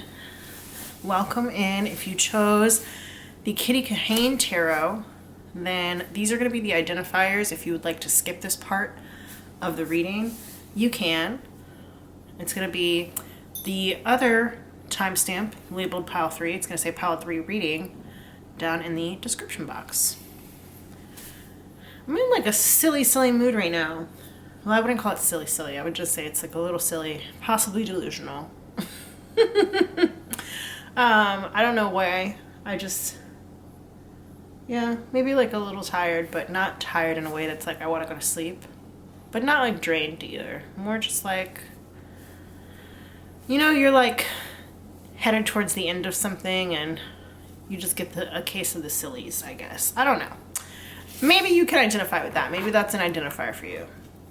Anyway, I'm going to put this to the side right now, and we're going to grab our lip bowl and get into the identifiers.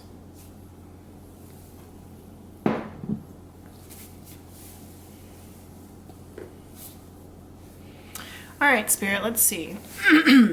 I really wanted to like light an incense just now, but I guess I have to do this instead. Spirit, who's in pile 3 who chose the Kitty Kahane Tarot? We're learning all about their power. Who's in pile 3, Spirit?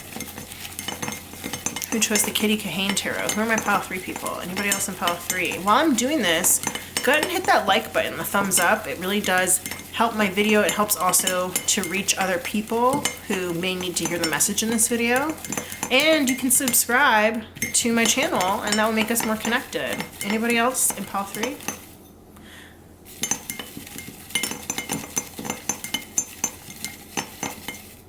All right, cool. I just was thinking for some reason about, I don't know if you guys could like see my sweatshirt. Can you? No, I don't think so. When I reached over, I don't know if you could. But when I did that, I thought about this little like short that Aso Taro made. And she was talking about like how she plans her pick a card readings or whatever. And she said that like usually she's dressed like a gremlin or like a goblin or something like that. But like for that particular video, she really wanted to, you know, do it up. And just thinking about like gremlins and goblins made me laugh. And for some reason, I felt like I needed to say that to you guys. So that could be an identifier too. I knew this was gonna come out.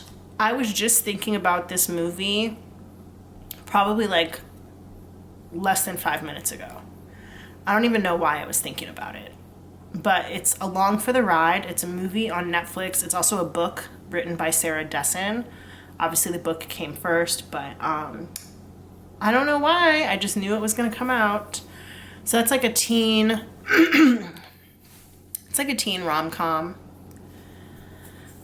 Deals with a couple of tragic things, but it's like a teen rom-com. This Charming Man by Stars, that's a cover of a song written by the Smiths. I don't know why I keep mentioning this, but I heard it for the first time in a Barnes & Noble. I feel like I've mentioned that in a few videos, and I don't know why I keep feeling called to mention that, but whatever. Poppy Seed Bagel. Oh, did I say this already? These should be somehow significant to you. At least one of them. So like, for example, Poppy Seed Bagel might be your favorite type of bagel, or it could have shown up in your life in like the last couple of days. Like maybe you ate one recently, or you saw somebody eating one recently, or something like that, right? So Along for the Ride could be like your favorite movie, or it could be your favorite book by Sarah Dessen or something like that, or you might have just recently watched it. But there should be, at least with one of these things, some sort of not only familiarity but actual significance to you, even if it was just in passing. But if it was in passing, it has to be recently. Lobster. And I just thought about like Maine and Boston. Cold Hearted 2 by Meek Mill. That's a song.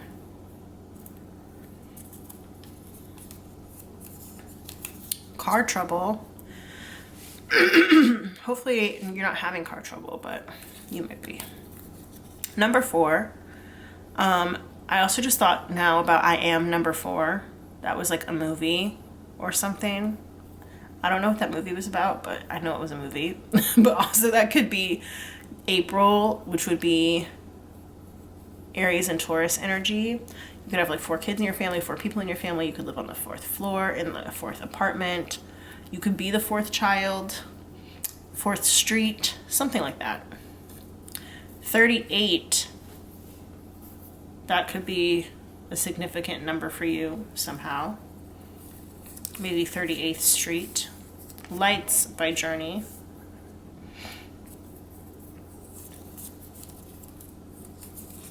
Kiki's Delivery Service. That's a movie. I want to say it's by like Studio Ghibli. I really don't know how to say that word. And I haven't done enough research to find out, so my bad. Cinna, The Hunger Games. I was feeling that energy too. I don't know why, but I was. Rascal Flatts.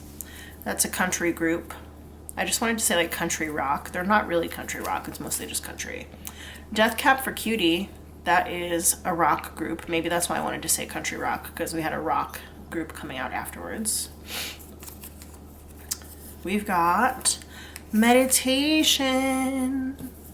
If you might have like recently started a meditation practice, or maybe you're thinking about getting into meditation or something like that. Maybe you meditated right before you watched this video. We're Breaking Free. Breaking Free by Zac Efron and Vanessa Hudgens from High School Musical. Soarin', flying. Sorry guys, my voice is not very good right now. I'm kind of sick. Big Rich Town by 50 Cent featuring Joe. That's the theme song for Power. So it's fitting that it came out right now, because this is a reading all about your power. Swing Swing by the All-American Rejects.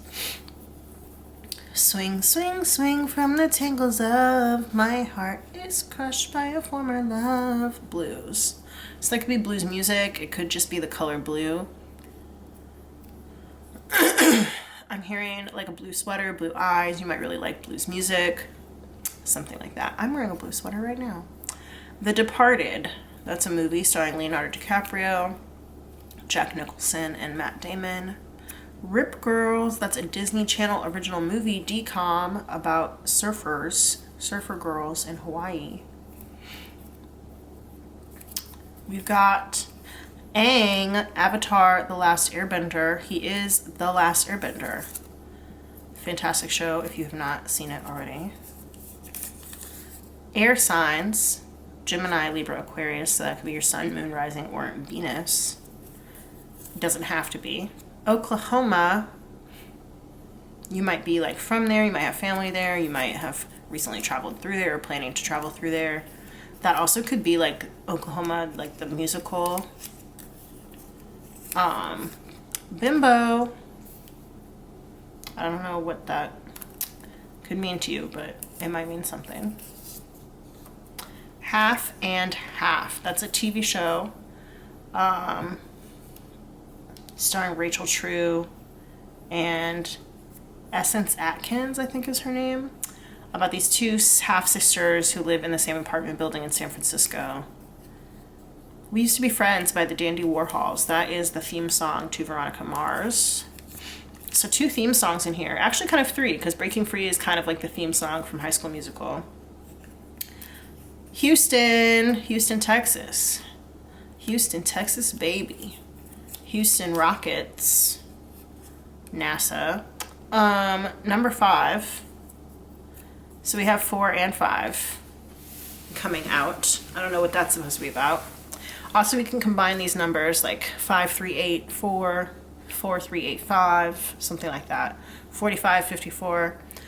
I just thought about Studio 54. And then also 5 is the month of May, which is Taurus and Gemini. So we got Taurus in both of these. So Taurus is coming out pretty strongly. All the same things that I said for number 4 could apply for number 5 as well. 5th Street, 5th apartment, 5 people in your family, whatever. E equals mc squared. It's an equation. Energy equals mass times the speed of light squared. Las Vegas. That means the gardens in Spanish, which is ironic because Las Vegas is like a desert, so that's funny. Nicki Minaj, Marilyn Monroe. So Marilyn Monroe, obviously famous movie star from like the days of old. But Nicki Minaj has a song called Marilyn Monroe. Also, we got Nicki Minaj and Meek Mill here both. They used to date. They don't anymore, but they did used to date. The number 9. Ooh. So 59, 49, 59, 49. Any combination of these numbers could be significant to you somehow. 938, 389. Something like that. Red Hot Chili Peppers. That's a band. And last but not least, Rooftop Pool.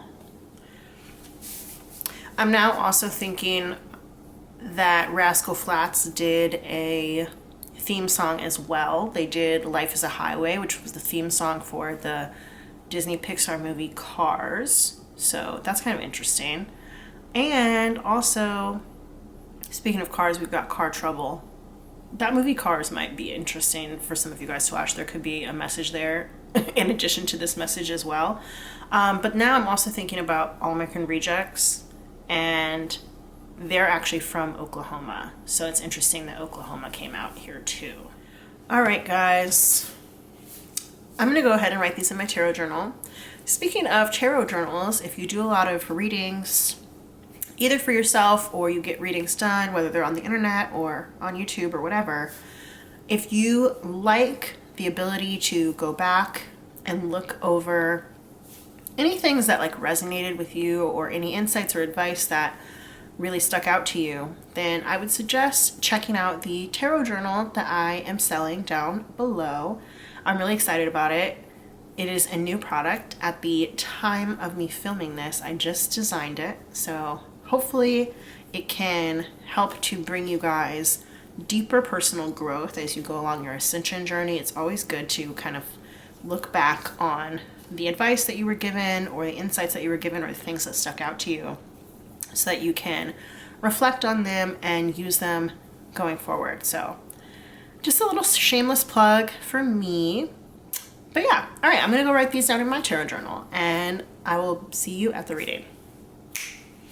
Alrighty, pile 3, if you chose the Kitty Kahane Tarot, let's go ahead and get into it. Let's see. This is the reading portion. We've got some pre-pulled oracle cards that we're going to use. Some of these are going to be read later, like these gemstone and crystal cards, but we're actually going to use these ones for the first part of the reading. So, all about your power. This has been about power both situationally and kind of like in general. So let's just go ahead and see what there is to say. All right, so let's do this. We've got bat. So first thing I think of when I think of bats is like echolocation and sonar. But bats are creatures of the night. Also vampires. They're not actually vampires. I just thought of vampires. Discretion, perception, transformation, hypersensitivity, ingenuity, talent, astuteness, artfulness, effectiveness. Ooh. So these could be places where you're really strong, where you have your strengths. Let's see what this other card has to say. Turtle.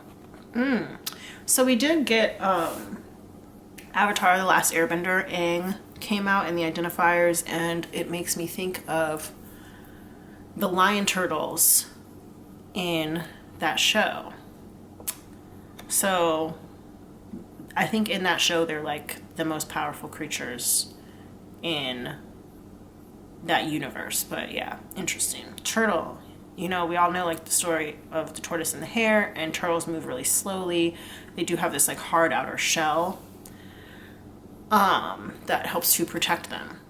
This says, focus, concentration, steadiness, sure-footedness, groundedness, reliability, retreat, security, determination, perseverance.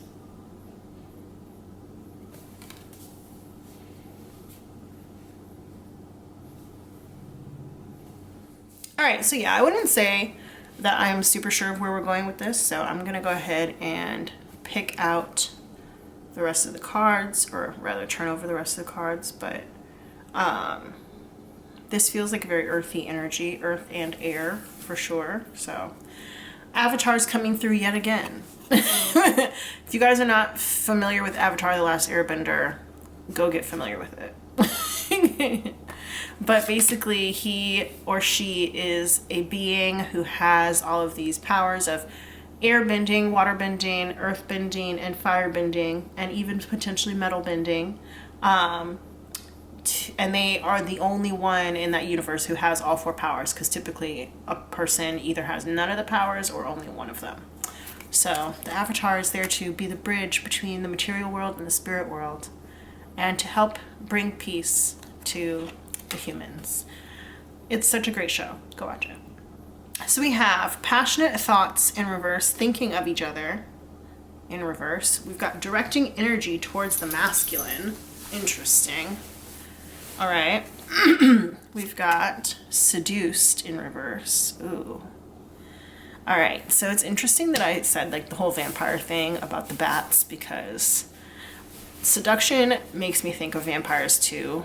Maybe because I've recently been watching like the Vampire Diaries, but also a lot of people think vampires are like really sexy and stuff, but they also have the ability to like seduce you or glamour you, or in the Vampire Diaries they call it compel you into doing what they want.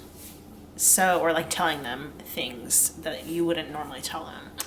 So to me right now, this is about a relationship. This could be about somebody who's giving too much of their power away in a relationship. Okay, so let's see what else there is to say.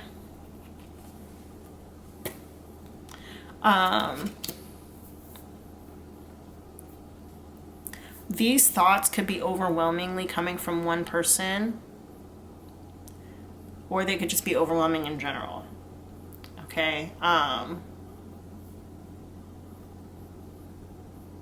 If you are the feminine energy, and that doesn't mean you have to be female, but if you are the feminine energy watching this, then it kind of seems like you might not be getting that much in return from your masculine energy counterpart. You can also assign like runner and chaser to that. Yeah, in this case, it would seem like the feminine one is being the chaser and the masculine one is being the runner. I'm also thinking about the vampires too, because both of these people have their necks exposed in here. And that's making me think kind of Twilight. I was never like a huge Twilight fan, but I did watch them. I might have even read them. I know I read some of the books. I don't know if I read all of them, but that's not really important, I guess. Anyway, vampire energy is coming through, which could be about draining. Somebody's power or energy could be being drained at this time, at this moment. Yeah. I'm getting to think that each of these piles is going to be vastly different in terms of how power is interpreted. Like the first pile, it was about in a specific experience. In the second pile, it was like overall. And here I'm getting, about a draining of your power. Something slowing you down, or you being kind of in the dark about something. All right, let's see. All-seeing eye. What did I just say? Being in the dark about something, and then it's like in the reverse, right? So the whole thing with bats is because they fly around at night, they have to use their sonar and their voices to locate stuff, and they can't really see things. So with all-seeing eye being here in the reverse, there's like something going on that you're not seeing or that you're turning a blind eye to. Okay, and in doing so, giving away your power. And it does seem like this is a relationship. And as I mentioned, somebody is draining you of your power. You might be easily seduced. And if so, if you're easily seduced, you're also easy to manipulate. Trying to drag you in some bullshit. What am I talking about? What am I saying? And like, I feel like I have to say this every time. I swear to you guys, I do not look at these cards. Like when I do the pre-pull, I have no idea what the cards are. I just, they're pulled out of the deck and then they are put in the pile and I don't see them until I turn them over here. So yeah, somebody is draining you and trying to drag you into some bullshit through seduction, and you're easily seduced and you're kind of slow moving and you're not seeing things clearly. You might only be using one of your senses, or you might be so overwhelmed by sensuality that you're not seeing things clearly. Okay, so yeah, let's keep going with this. Going viral. Ooh. Uh-oh. Well, the first thing that I thought of was a viral infection. And I'm kind of sick right now. I'm definitely going to be, I've been coughing up a storm literally since I started this particular pile. And you wouldn't know it because I'm going to be cutting all of those out, all of my coughs and all of my throat clearing out during the editing of this video. But like, I literally just coughed like 1 second ago. So I'm thinking about viral infections right now. So yeah, you might want to get checked. You might want to wrap it up. If you're not using protection, you definitely should start using protection. Before, in the identifiers, Houston came out as an identifier, and I didn't say this, but I was getting really heavy, like Megan Thee Stallion energy. She's from Houston. And I was thinking about it. I was like, well, if I was supposed to talk about Megan Thee Stallion, there's like a slip that says NDA that would have come out because, NDA means non-disclosure agreement, but she also, Megan, has a song called NDA. And I was like, well, maybe it's not the NDA song. Maybe it is like Plan B, right? She has a song called Plan B. And she says like in the song, poppin' Plan B because I ain't trying to be stuck with you, right? And that came to my mind, and it's coming to mind again right now. So if you're not using protection in your sexual encounters, you might want to start, okay? Yeah. because there could be some things going on that you're not seeing. Venting about you. All right, so this is making me think that either somebody is very unappreciative of you if you are, for example, chasing after someone, okay? They might be unappreciative about you. They might be complaining about you to their friends. Even if you are easily seduced, even if you are, hooking up with this person or you have some sort of established relationship with this person, this is all about dynamics. Power is about dynamics. And the way that power changes and the dynamics can change on the drop of a dime is really interesting. So even if you are in a long-term relationship with this person, the power dynamics, they shift over time. And somebody could be complaining about you to their friends or to their family, even if you guys are having, sexual relations and it seems like everything's kind of going well or whatever. They also might be venting about you to like another person of your same sex or another person that they're interested in. So like, let's say for example that you're in a gay relationship, they would be venting about you to somebody who they're interested in, not necessarily like who is just another guy who's their friend, but somebody who is a guy who they're actually interested in, right? Who's not you. So I'm definitely getting that. And I think like sometimes that is kind of, oh, I saw this thing on TikTok. Actually, I saw it on YouTube, but it was a TikTok, where this girl was reading something that some other girl had written. And it was like how to, step by step to like how to steal somebody else's boyfriend or whatever, right? And it's like the totally unethical guide of how to steal somebody's boyfriend or whatever. And one of the steps was getting the other person's boyfriend to complain about their girlfriend to you, but you not like complaining about her yourself, just getting them to complain about her and then validating their feelings about all the things that they're complaining about, right? So I feel like somebody is doing that to you and you don't know about it. And if that's the case, you should definitely be careful.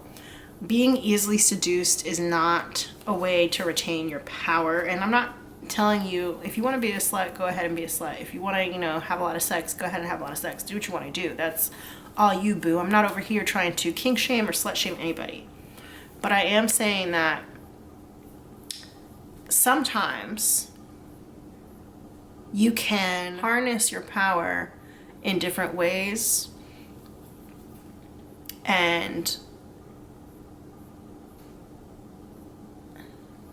abstention from sex or just not giving in so quickly can be one of the ways to kind of like flip the dynamic. So also thinking about like dominants and submissives, right? The whole thing about a dominant and a submissive person is that the dominant person is the one calling the shots, and they're the ones who get to tell the submissive kind of what to do, where to go, what kind of positions they want them in, this, that, and the other, right?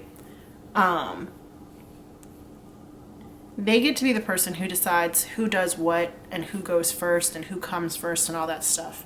So I feel like you could flip the power dynamic within this relationship by getting a little bit more, not only with your eyes open, but to your dominating energy as well. Okay? Some of you guys might like to experiment with like blindfolds in the bedroom. Some of you guys might like to experiment with like restraints and stuff. There could even be like knife play, blood play, bodily fluids play, that kind of stuff is coming through right now. I'm gonna have to go ahead and put 18 plus on here, whatever. I read what I see, so I'm just gonna see it. But even if you are, interacting in this way with somebody and you think that you're safe, you want to put yourself into a position where you'd rather be safe than sorry. That's what I'm going to say. I'm not going to sit here and be like, you never really know if you're safe. I'm not going to like try and instill fear or whatever in anybody, but you'd rather be safe than sorry. So advocate for yourself and just put the proper things in place to make sure that you are safe. no matter what. If that means like regular STD testing between you and your partner, if that means, you know, using condoms, or if that means using different things during your kink play or whatever that are safer, or safe words, or whatever kinds of boundaries, or, you know, tools, enforcements, whatever it is that you need to be safe. And even like that could be boundaries around like talking about your sex life with other people or whatever. Because it does kind of seem like whoever this is trying to drag you. They're venting about you. And there also could be some potential issues. So we don't want that to happen. And you don't want to be put in a position that you can't come back from. You know, a lot of STDs can be healed, some cannot. All right, so if that's something that concerns you, then you should take your best measures to ward against that. We're gonna get the tarot out now. Spirit, tell us all about Pile 3's power. What is Pile 3's power? Tell us all about Pile 3's power. What do they need to know about their power? And also, like with the turtle here, taking things more slowly could also help you to get into a place of really standing in your power in a sexual relationship or a love relationship with that turtle here. We've got the Four of Wands in reverse. We've got strength in here, so that's that dominance and submissiveness again coming through. Four of Wands in reverse is about having fun with somebody, going on a date potentially, or being a match, or maybe just like a party. You could have good chemistry, but that doesn't mean you're a perfect match, is what I'm getting here, because if you were a perfect match, you'd be in the upright with this Four of Wands here. And then also going back to that runner energy, and I was talking about runners and chasers here, but it's like in the upright, it's like they're all, you know, kind of like running together, and these people are helping them carry their torches. But in the reverse, it's like somebody's running away, and they're running away from somebody who has, you know, pitchforks and torches and stuff. Did I say something about a witch hunt in this pile, or was that in the other pile? That might have been pile 2. I'm having a lot of issues with my throat chakra right now, so you may be having some problems standing up for yourself or speaking up for certain things. We've got here, all right, so we've got King of Cups here in reverse. We've got, which to me is about somebody who's emotionally manipulative of you. This could be a father figure. It doesn't have to be your father. It could be maybe if you have like a baby daddy or a father of your children, your husband, whatever. It's that kind of energy here. If you're a male watching this and you're not gay, this could also be a wife, but it could be or a female partner, but somebody who is super emotionally manipulative and a little bit more in their masculine energy than their feminine energy. So more active than receiving.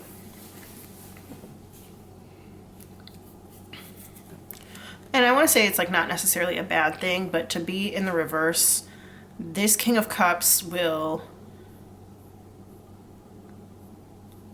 sacrifice everybody else's needs in order to see their creative vision through, okay?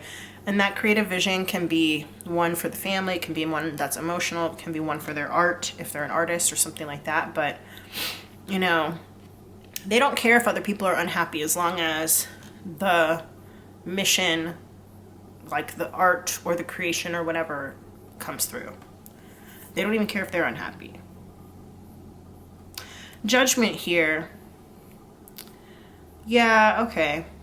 I am feeling that like there is some judgment happening in terms of like literally feeling judged or being judged, but this also kind of feels like an opportunity for a new start. It feels like a refreshing thing where you could start over and possibly call a truce for peace. It feels like a reset. And I was just talking about the throat chakra, and so, you know, this angel here is like blowing through this horn, and so it's like if you're able to, you know, call attention to the things that are bothering you or the things that you would like to change about the dynamic, then it feels like it could be a good opportunity to reset, especially if this is like a BDSM kind of relationship. I feel like it could be a good opportunity for you to reset the whole dynamic and just start over, start fresh, start new, which is exciting. Yeah, Page of Cups here. That could be an apology. It could also be learning to be more emotionally receptive and caring, right? We go from this King of Cups who's like, I don't really care how you feel as long as, we get done what needs to get done, to this Page of Cups energy, which is much more soft, kind, empathetic, wanting to learn about the other person's emotions. This, like I said, could be a long-term relationship, but it also is kind of like, it could be one of those situations where somebody is in like a friends with benefits situation. I'm not even going to say situationship, but more like a friends with benefits situation, and they don't really care. They don't really care if you come. They just are like, I got my nut, so whatever, right? But if you say something to them, I think that they would kind of have more empathy, and they would want to like learn you and learn your emotions and that kind of thing. It also could just go back to just being a friendship, and maybe that's what you need at this time. Doesn't have to be anything more than that necessarily. But yeah, we've got the Six of Cups here, which is more about innocence. Yeah, this is going in like a direction of being more innocent, that kind of thing, but also in a direction where this is almost like passing down. It feels like ancestral knowledge, but it also feels like emotional maturity, emotionally mature lessons. So it could be like, this is like, like a mom or an aunt teaching a young girl not only how to love herself, but how to love others and how to accept love from others and give love to others in a way that feels good and feels respectful and feels kind. And I think that that's something that you and or your partner need to take some time to learn. And if that's the case, then it may mean changing the dynamics of your relationship to one that feels more empowering to you. And so with this being a reading all about your power, it does kind of feel like the relationship that you're in right now, or a relationship maybe that you recently got out of, or one from your past, if you've been single for a while, was kind of disempowering towards you. And you spent a lot of your energy on the other person, and the other person didn't really do as much as they could have or should have to make you feel comfortable, to make you feel like it was worth it, to make you feel loved and worthwhile and valued and all of that kind of stuff. And that's not to say that they didn't value you, but they didn't do the things that would make you feel that way. And so having some space, having a discussion, possibly even downgrading the relationship to a different type of relationship would be helpful for you to help regain your power as well. And then, yeah, Three of Cups here is making me think that like maybe you guys should just be friends. This also could be a third party situation. I did mention earlier that they may be venting about you, or there could be another person kind of trying to get their energy or trying to get their attention or whatever. But if you decided to just be friends with this person, I don't think you would regret it. I think you guys might actually make better friends than lovers. Because yeah, there's something you're not seeing about this person. It could be that they're kind of just like a bitch. And bitch is a gender neutral term. Take it however you want. It could also be that you're just like not seeing them clearly, or they're not seeing you clearly. You also might not like how they try to seduce you. It might like just like not turn you on in the way that you would like to be turned on. It could be that one person is more either turned on by the other one or has more passion towards the other person. And that might be that the other person, like, okay, so let's say that we have this runner chaser dynamic or whatever, right? But okay, you would think that like the chaser person would have more passion than the runner person. But I'm actually kind of getting that the runner person is actually quite passionate about the chaser person. They're just not in a commitment type of way, or they're not expressing that passion in a way that makes the chaser person feel loved, which is why the chaser person has to keep chasing them to try and get the runner person to love them in the way that they want to love. And that's not to say that the runner person, like I said, doesn't have passion towards the chaser. It's just not being directed in a way that the chaser appreciates or can feel, or feels appreciated within. So yeah, your power here is going to be regained by learning how to take things slow and learning how to connect emotionally on a more innocent level first. You might need to genuinely be friends first with somebody before getting into a sexual relationship with them. You might need to learn more about the art of loving, and also to work on letting go of your past. There could be a third party person from your past or from the other person's past who's kind of affecting things here. And if that's the case, that needs to be dealt with. That could also be a parent figure, specifically a father, daddy issues kind of thing. You might need to work on that before getting into a new relationship. But yeah, taking things slow here. This is especially true if you and this person like only see each other at night. For sure. Something interesting that I'm noticing is there are a lot of fish in these cards here. So you got fish here, fish here, fish here. And none of them are in the water. So this is, fish out of water kind of situation. Oh, we got a fish here too. So you're out of your element. You're out of your element in this situation, and it's sapping your power from you. It's draining your power from you. So yeah, so if this is like a situation where it's like friends with benefits purely, or just, purely hooking up, you may need to develop a friendship with this person, or just with the next person that you decide to potentially get involved with. So yeah, let's see from these crystal cards more about your power and where your power can come from.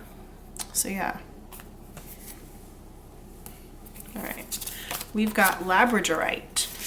So labradorite immediately makes me think of Labradors, Labrador retrievers, and just a lot of loyalty.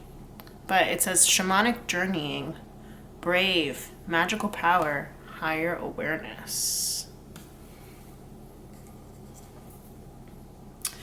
I'm not sure if this part got cut off or not, so I'm just going to say it again. But you really need to think with logic over lust in these types of situations. That's what the strength card is trying to tell you. So use your logical brain, not your lusty brain. Because using your lusty brain is causing you to not be in your power as much as you could be or should be. All right, we've got air here, which we did get Avatar: The Last Airbender, and we got air signs in the identifiers. This says communication, which we were talking about here. I said you need to communicate more with this judgment card. Imagination, independent, and witty. Both of these are blue, so throat chakra again. Ooh, more blue. Blue topaz. Finding a spiritual ally.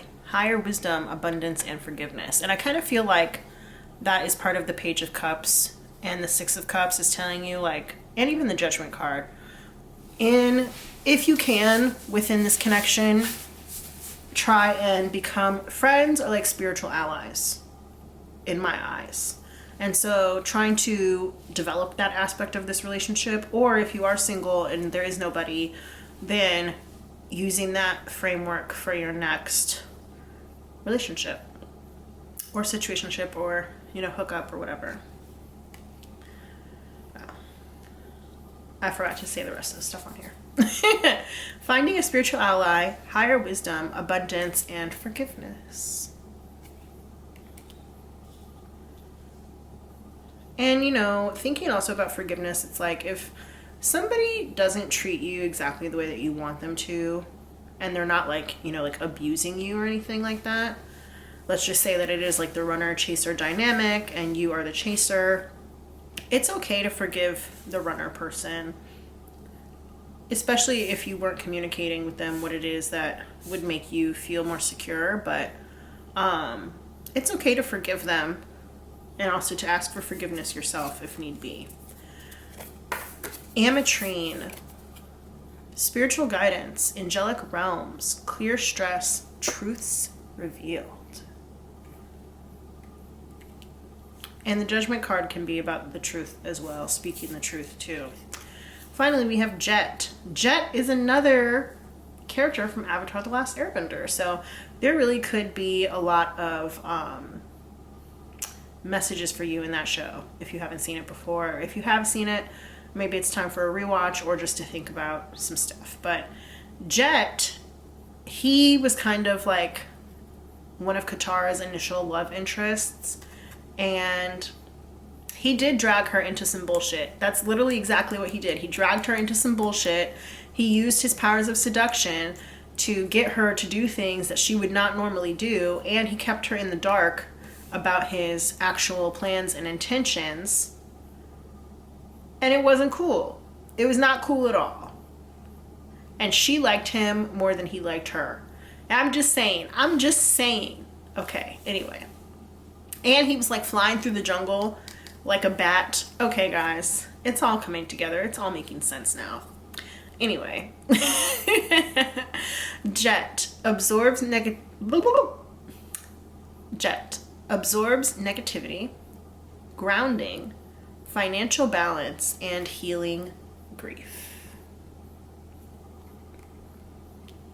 So yeah, Katara could be an interesting character for you to think about as well, because she had a lot of grief from like the death of her mother at the hands of the Fire Nation, and she had to do a lot of healing of her grief as well too.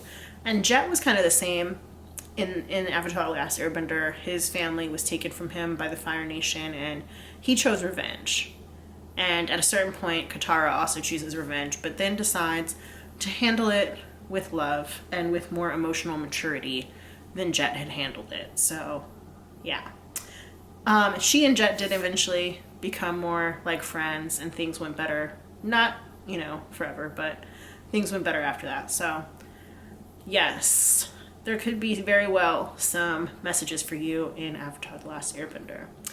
Anyway, I'm going to go ahead and leave this reading here for you. Thank you so much for sticking with me throughout this. I so appreciate you. Don't forget to give this video a thumbs up, to give it a like. It really does help to support the channel, and also to deliver this video to the pages of other people who may need to see or hear their message from the video. And if you would like to subscribe so we can be more connected, I invite you to do that as well. Thank you again, and I will see you guys in the next one. Love y'all. Bye.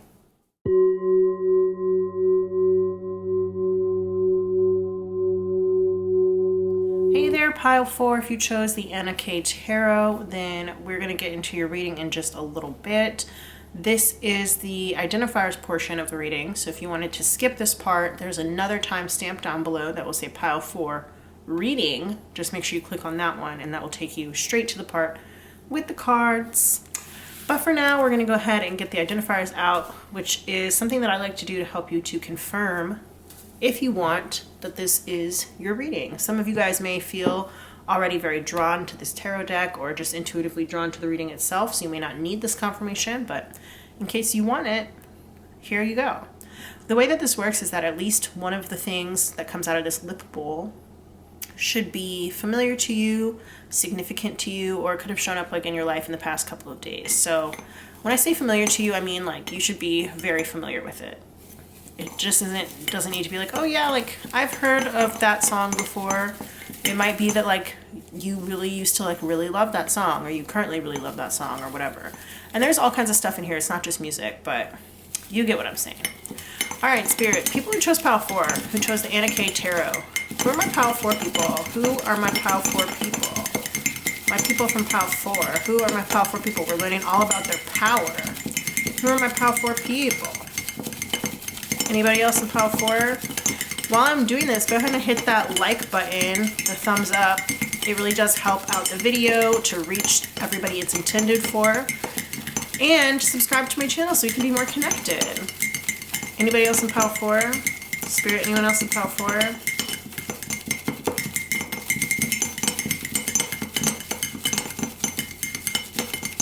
All right. Let's go ahead and get it on. All right, we have famous last words. So maybe somebody said that to you recently, or it could be like a saying that you say, or you might have like read it somewhere recently. I don't know. Bear claw, that could be a pastry. It could also be the character played by Josh Gad in New Girl.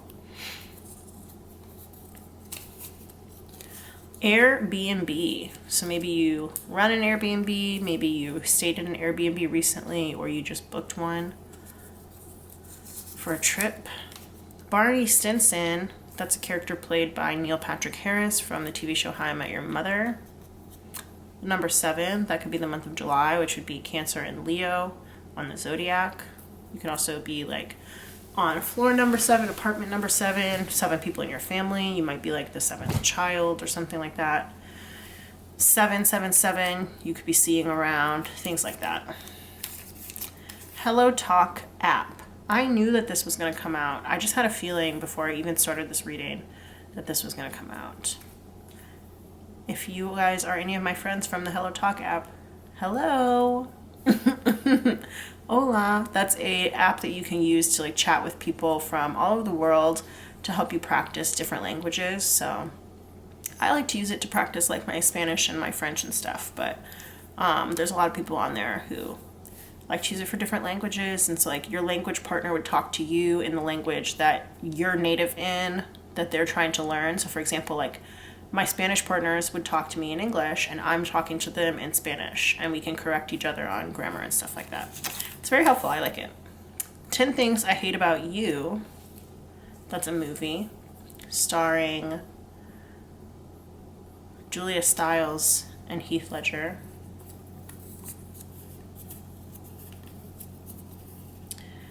We've got Joseph Gordon-Levitt is in there too, actually.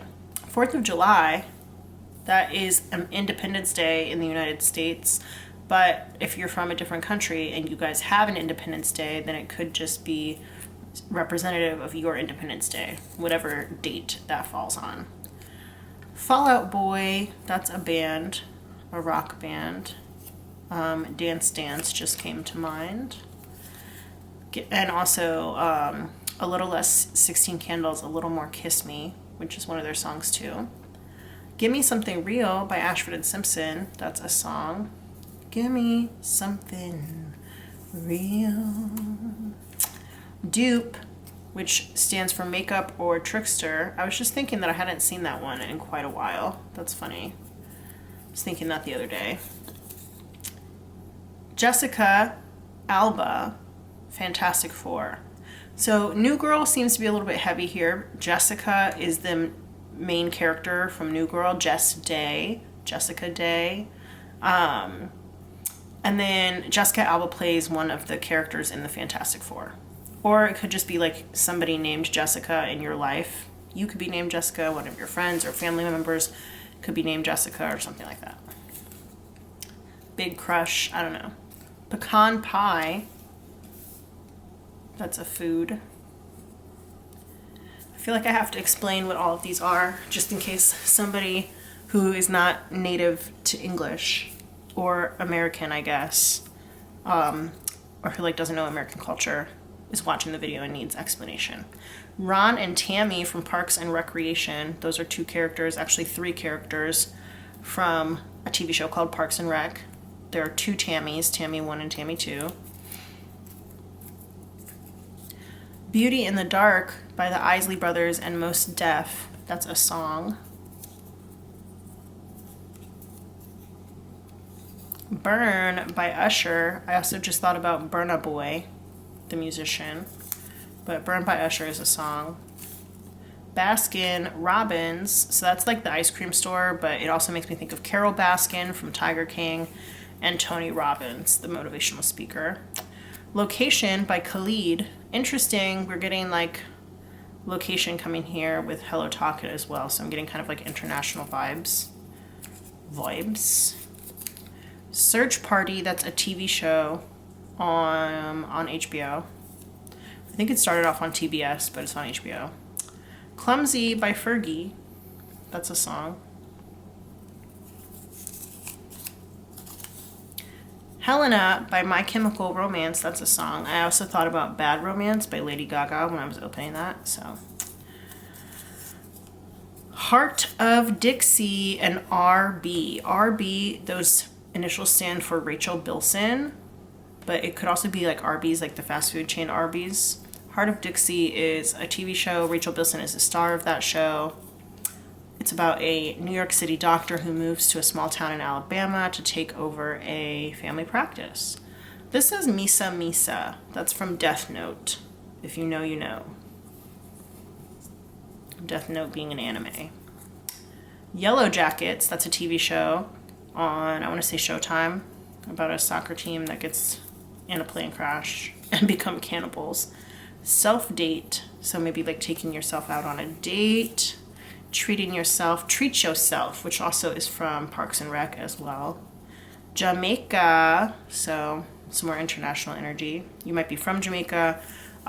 You could have, family in Jamaica. Your parents could be from Jamaica. You might be traveling to Jamaica soon, or you might be just got back. Or maybe like you've only been out of the country once and it was to go to Jamaica or something like that. Water signs, Cancer, Scorpio, Pisces, that could be your sun, moon, rising, or Venus sign. We've got Evermore by Taylor Swift featuring Bon Iver. It's a song. The number 10, which is like you could be seeing 1010. That could be the month of October, which would be Libra and Scorpio. All the same things I said about 7, you can apply to 10 as well. I want to say like you could live on the 10th floor. For some reason, I feel like I needed to say that part. Monopoly. So that's like the game, but also there's a song by Ariana Grande and Victoria Monet called Monopoly. And that song actually also made me think of Nonsense by Sabrina Carpenter for some reason. I don't know why, but it did. I kind of feel like her and Ariana Grande have like similar energy. I don't really know that much about either of them, but in my head they do.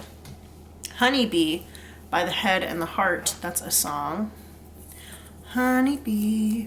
Oh, Honeybee and Yellow Jackets. So there's like insect bee situations going on here. That's interesting.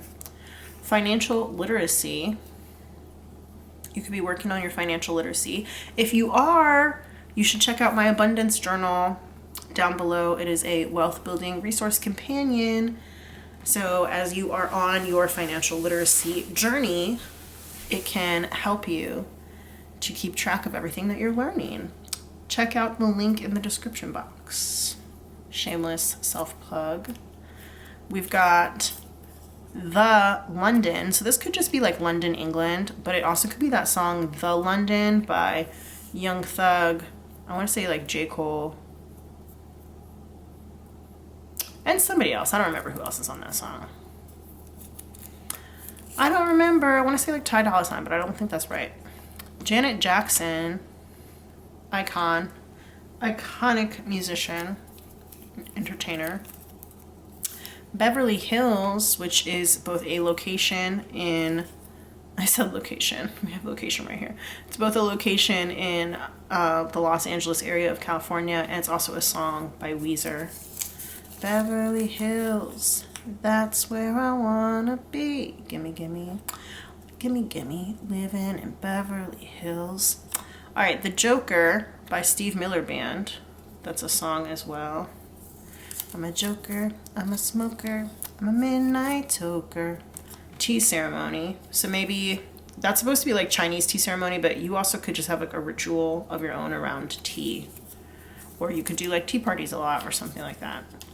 Ring. That makes me think of not only like The Ring, like the horror movie The Ring, but it also makes me think of like the Ring doorbell camera, or like a ring that you would wear on your finger, so you could have like a special ring, or engagement ring or something like that, but maybe just like a special ring. Chateau Marmont, Hollywood, so more like Los Angeles energy here. New Girl is also based in Los Angeles, so we talked about that as well earlier too. So a little bit of LA energy. We've got Company by Drake featuring Travis Scott. Travis Scott might have been on the one on the London. I don't know if I said his name already or not, but whatever. 12-3-30. This could be a combination, but it also is like a viral TikTok workout where you put your treadmill on incline 12, speed 3 for 30 minutes. And when I say combination, I mean like to a lock. Tina Belcher, she is the eldest daughter on Bob's Burgers, the animated TV series. She's like 12 years old, I think, so she's like fully in puberty. And it's so funny to watch. It's animated. Real Girls by Flatbush Zombies. That's a song. We've got Strawberry Ice Cream, and it just made me think of Strawberry Fields Forever by the Beatles. Strawberry Fields Forever. Oh, look at that, karaoke. I just sang and karaoke was here. That's so funny. All right, last but not least, at least I hope it's not least, Kendrick Sampson. He's an actor. You might know him from Insecure. He was also on The Vampire Diaries for a hot second, and like some other stuff. He's also an activist. All right, you guys, I'm gonna go ahead and write these down in my tarot journal. Speaking of my tarot journal, I just developed a journal for you guys to use. So if you like to watch readings, or if you do readings for yourself, this could be a really useful space for you to write down your insights, the things that resonated with you, any advice that you got. That link is down below for a tarot journal of your very own. If you feel like it, feel free to check that out. All right, I'm gonna go write these down in my tarot journal now, and I'll see you in a second for the reading. All right, what's up? What it do, Pile 4? We're here for your reading now. Okay, so this is the Anna K Tarot. It's very close in a lot of ways to the Rider-Waite-Smith Tarot. I did not explain any of the other decks. I don't know why I'm doing that in this particular pile, but I just felt like the need to do that. But yeah, this is a great deck. I really like this deck. Let me know down below if you guys want me to start doing like deck reviews or something like that. I haven't done that yet, but I will if you guys want me to. Anyway, we are going to start off this reading with some pre-pulled oracle cards. I'm going to actually put this to the side right here. And the oracle cards that I have, these ones, these crystal cards are going to go at the end of the reading. And we're going to start off with this Shaman Box Animal card. And these two cards from What's the News. We're trying to find out all about your power.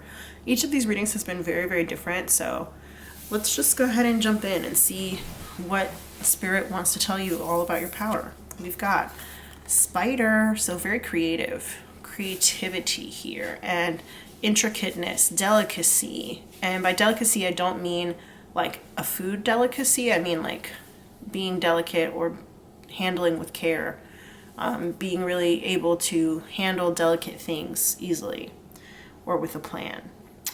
And it says here, well, I'm thinking now about like Charlotte's Web, the book / movie, and being able to do extraordinary things with materials that you made or with little. Okay. I've got reevaluation, mystery, growth, empowerment, responsibility, patience, progression, accomplishment, and complexity. Interesting. Spiders. You might have like a spider tattoo on you. That obviously is not going to apply to everybody. But yeah, spiders are very powerful because they have the ability to be scary. Even if they are quote unquote friendly. Some spiders are actually poisonous, right? And other spiders just kind of like look scary, like a tarantula, which is like all hairy and stuff. But spiders are really important to our ecosystem and to the food chain. You know, they are a natural predator of a lot of different types of insects, and they're genuinely really helpful beings. So even if they're not always appreciated, they're very helpful, and even if people are scared of them, they are helpful. So that could be part of your power for sure. I'm kind of busy, can't or won't pick up. This is from Telephone by Lady Gaga and Beyonce. You can call if you want, but there's no one home, and you're not gonna reach my telephone. Cause I'm up in the club and I'm spinning that bub, and you're not gonna reach my telephone. my telephone. My telephone. Because I'm up in the club and I'm sipping that bub and you're not going to reach my telephone. I don't know why I felt like I had to say that whole thing, but I did. Let's move this over here so we can avoid the glare. And you know what? This makes a lot of sense to me. Not only because thinking about how, like, in the olden days, how operators used to, like, literally connect calls. You know, they would have, like, their operator board, and they'd be, like, unplugging wires and plugging wires in, and, you know, bloop, bloop, bloop, bloop, bloop, bloop, bloop, bloop, bloop. That kind of thing. It reminds me of, like, a web, right? But then also thinking about spiders, like, spiders are busy, you know? If they're not making their web, then they're waiting for something to fly into it so they can catch it and eat it. But a lot of the time they're making their webs, they're making and remaking them because they're so easily destroyed. So they're just like remaking their webs all the time. And it's like spiders are busy, okay? They're busy. So I think that part of your power could also be that you're hard to get a hold of. You could be kind of elusive in some ways, but there might be like a situation where people have to go through other people in order to get to you. You could have goons and goblins. Goons meaning, you know, people who kind of like, okay, going back to, I don't know why I said going back. We never mentioned this, but Harry Potter, like the character of Draco Malfoy, he had his two goons in, I don't remember what they were named. Crab and Goyle, I guess. I don't know. But those were like his goons, right? And you had to go through them to get to him. So kind of like somewhat bodyguard energy, but like not really. Also, Lady Gaga being the person in this picture, you know, she's incredibly famous. Like, if you wanted to talk to Lady Gaga, you're not just gonna like get her personal email most of the time or get her personal telephone number. You know, you're gonna have to talk to her people. It's like my people will call your people kind of energy. So you could legitimately be famous if you're watching this video and you're famous. Awesome, good for you, I guess. Although I hear fame has, you know, its own challenges. And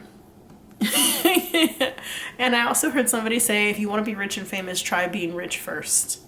Because sometimes you can be famous without really getting any money. And also, you might think you want to be rich, but you really, I mean, you might think you want to be famous, but you really just want to be rich.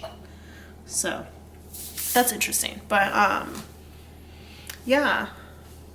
Spider, they like to build their webs in places that are hard to reach. Or places that you maybe wouldn't expect. Like when you like are walking and then all of a sudden you feel like you walked into a spider web or something, right? Yeah, okay. We've got hot new affair. Ooh. Maybe you caught somebody in your web. Ooh. Maybe somebody has you caught up. Which we did in the Identifiers get burned by Usher. And Usher has a song called Caught Up. I'm so caught up. Got me feeling it. Caught up. I'm losing control. This girl's got a hold on me. Yeah, that's exactly what spiders do, is they get a hold on you, right? So, if you are in a situation where maybe you have like a new love, a hot new affair, whatever, you either could be spending a lot of time with this person and like that's why you're so busy, and like you could be like, are you the type of person who, you know, gets a new significant other and then like disappears from the face of the earth and your friends don't ever see you again? Or they don't see you or hear from you for a really long time? Are you that type of person? Maybe. That's kind of the energy that I'm getting here right now.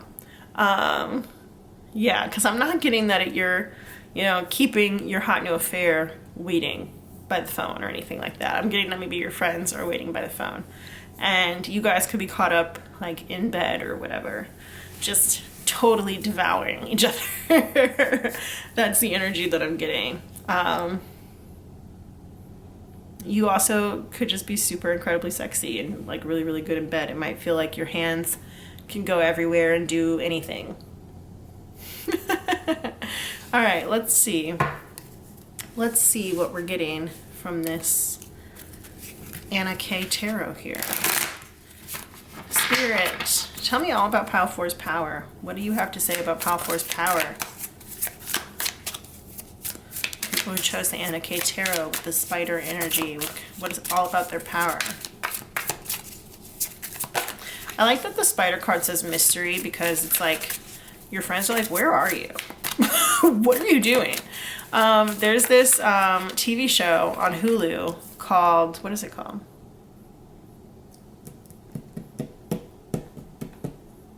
I don't remember. I'm gonna have to go look it up. But it stars Kat Dennings and Brenda Song and what is that girl's name? Shay Mitchell.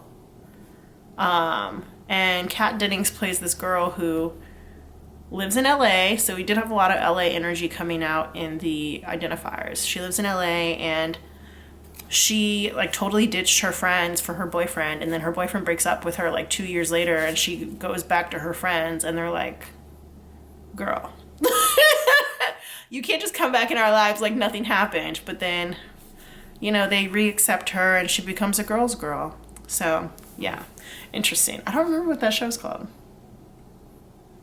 You can look it up. Anyway, we have the High Priest, which is the Hierophant.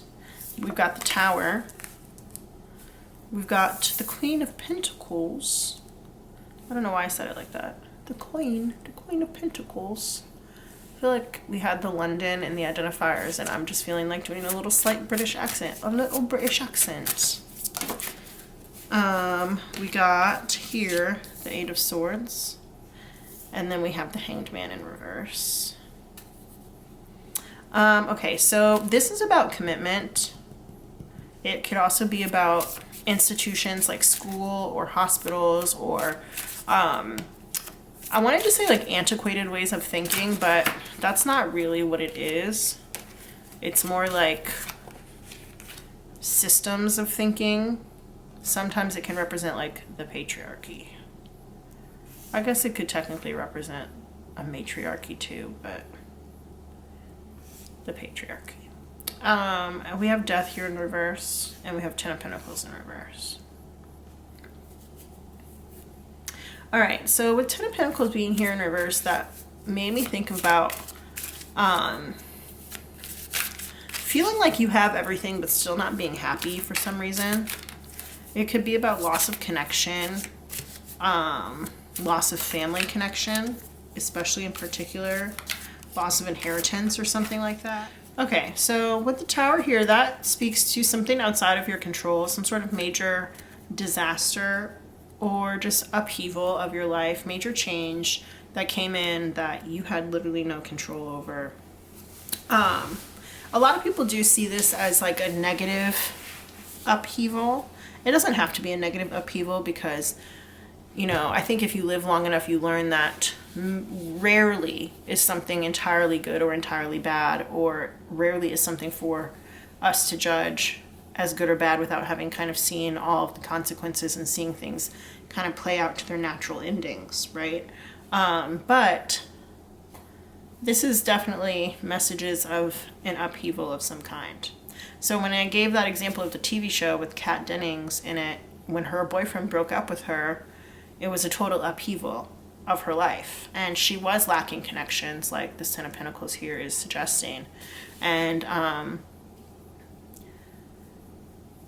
that is just coming through very strongly.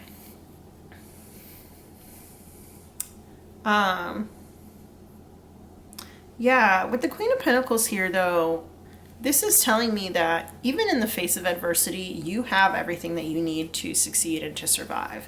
Because like the spider who builds the web out of its own silk, you have within you all of the things that you need to be successful and to create a home for yourself, to create abundance for yourself.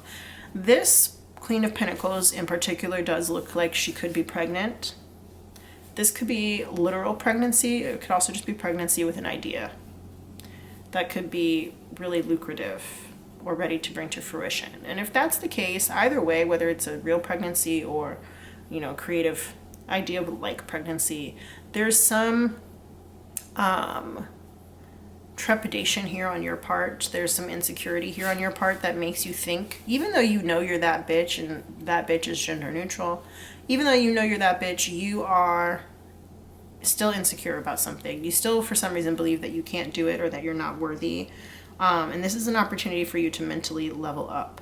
I feel like this situation came to your life, this tower situation came to your life as a test for you, to really test you in terms of, are you that bitch that you know you can be, or are you going to let outside circumstances keep you down? Because if you notice, in the mirror, she sees herself as being bound, but in reality, she doesn't have any of these bindings on. So this is purely self-perception. This is purely her own mental trappings. So, speaking of, things that you make on your own, like the spider makes their web on their own from what they have within, you can either make this beautiful and abundant life, or you can make this sad, dreary life where you don't believe in yourself. Both of those things come from within. And this is time for you to get up and get moving with the Hanged Man here in reverse. It's time for you to not only recognize your new perspective, but also to get up and do something. There's a song by Mary Mary that's coming to mind right now. It's literally called Get Up. She said, get up, got a lot to do. 24 hours. I don't remember the rest of it, but yeah, you might want to go listen to that one. For some reason right now, the fact that I just mentioned that it is a gospel song, so gospel music, especially with the high priest and the Hierophant here, could be interesting to you. But any sort of spiritual music could be interesting to you at this time. But yeah, the Hanged Man in reverse speaks about hanging up old hang-ups. And I know that is like a colloquialism, meaning that is something that people from, a certain region or space would say. So for example, okay, in the Identifiers, I did get like the Hello Talk app. And that app is for people who are trying to learn a new language, to like text native speakers from different countries who speak that language to help them, learn and correct their grammar and stuff. So when I said hang up your hang-ups, a native speaker or non-native speaker of English would be like, what are you talking about? But a native speaker of English, they would most likely understand what I mean. So when I said your hang-ups, those are the things that are keeping you from moving forward. And when I tell you to hang up your hang-ups, that means that you need to put that away and go ahead and move forward. So you have to change your perspective on certain things. With the Death card being here in reverse, interestingly enough, the Hanged Man is number 12 and the Death card is number 13. So those two major arcana cards come back to back in the sequence of the tarot. And with them both being here in reverse, that means that there's a blockage. I think that you know the truth. You know the truth, but you may not have the discipline in order to get where you need to go, to create long-lasting change, long-lasting connections, long-lasting wealth even, or a solid family unit. And you could be using busyness or a new relationship, or maybe just a flavor of the week in terms of like a business venture or a idea or whatever, to kind of distract yourself from what's going on mentally and the fact that you don't feel good enough or you feel insecure.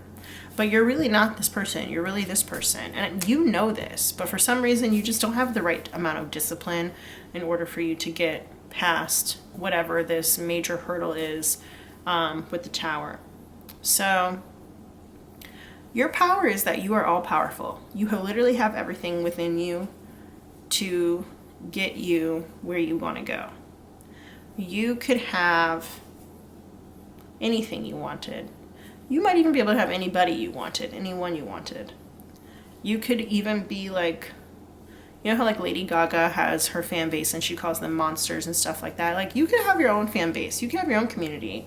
But you just are not disciplined enough, or you don't believe in yourself enough in order to get to that place. And you need to recognize that your power lies within you. You are so creative. You have infinite creative power. That's seen both here in the Spider and this Queen of Pentacles.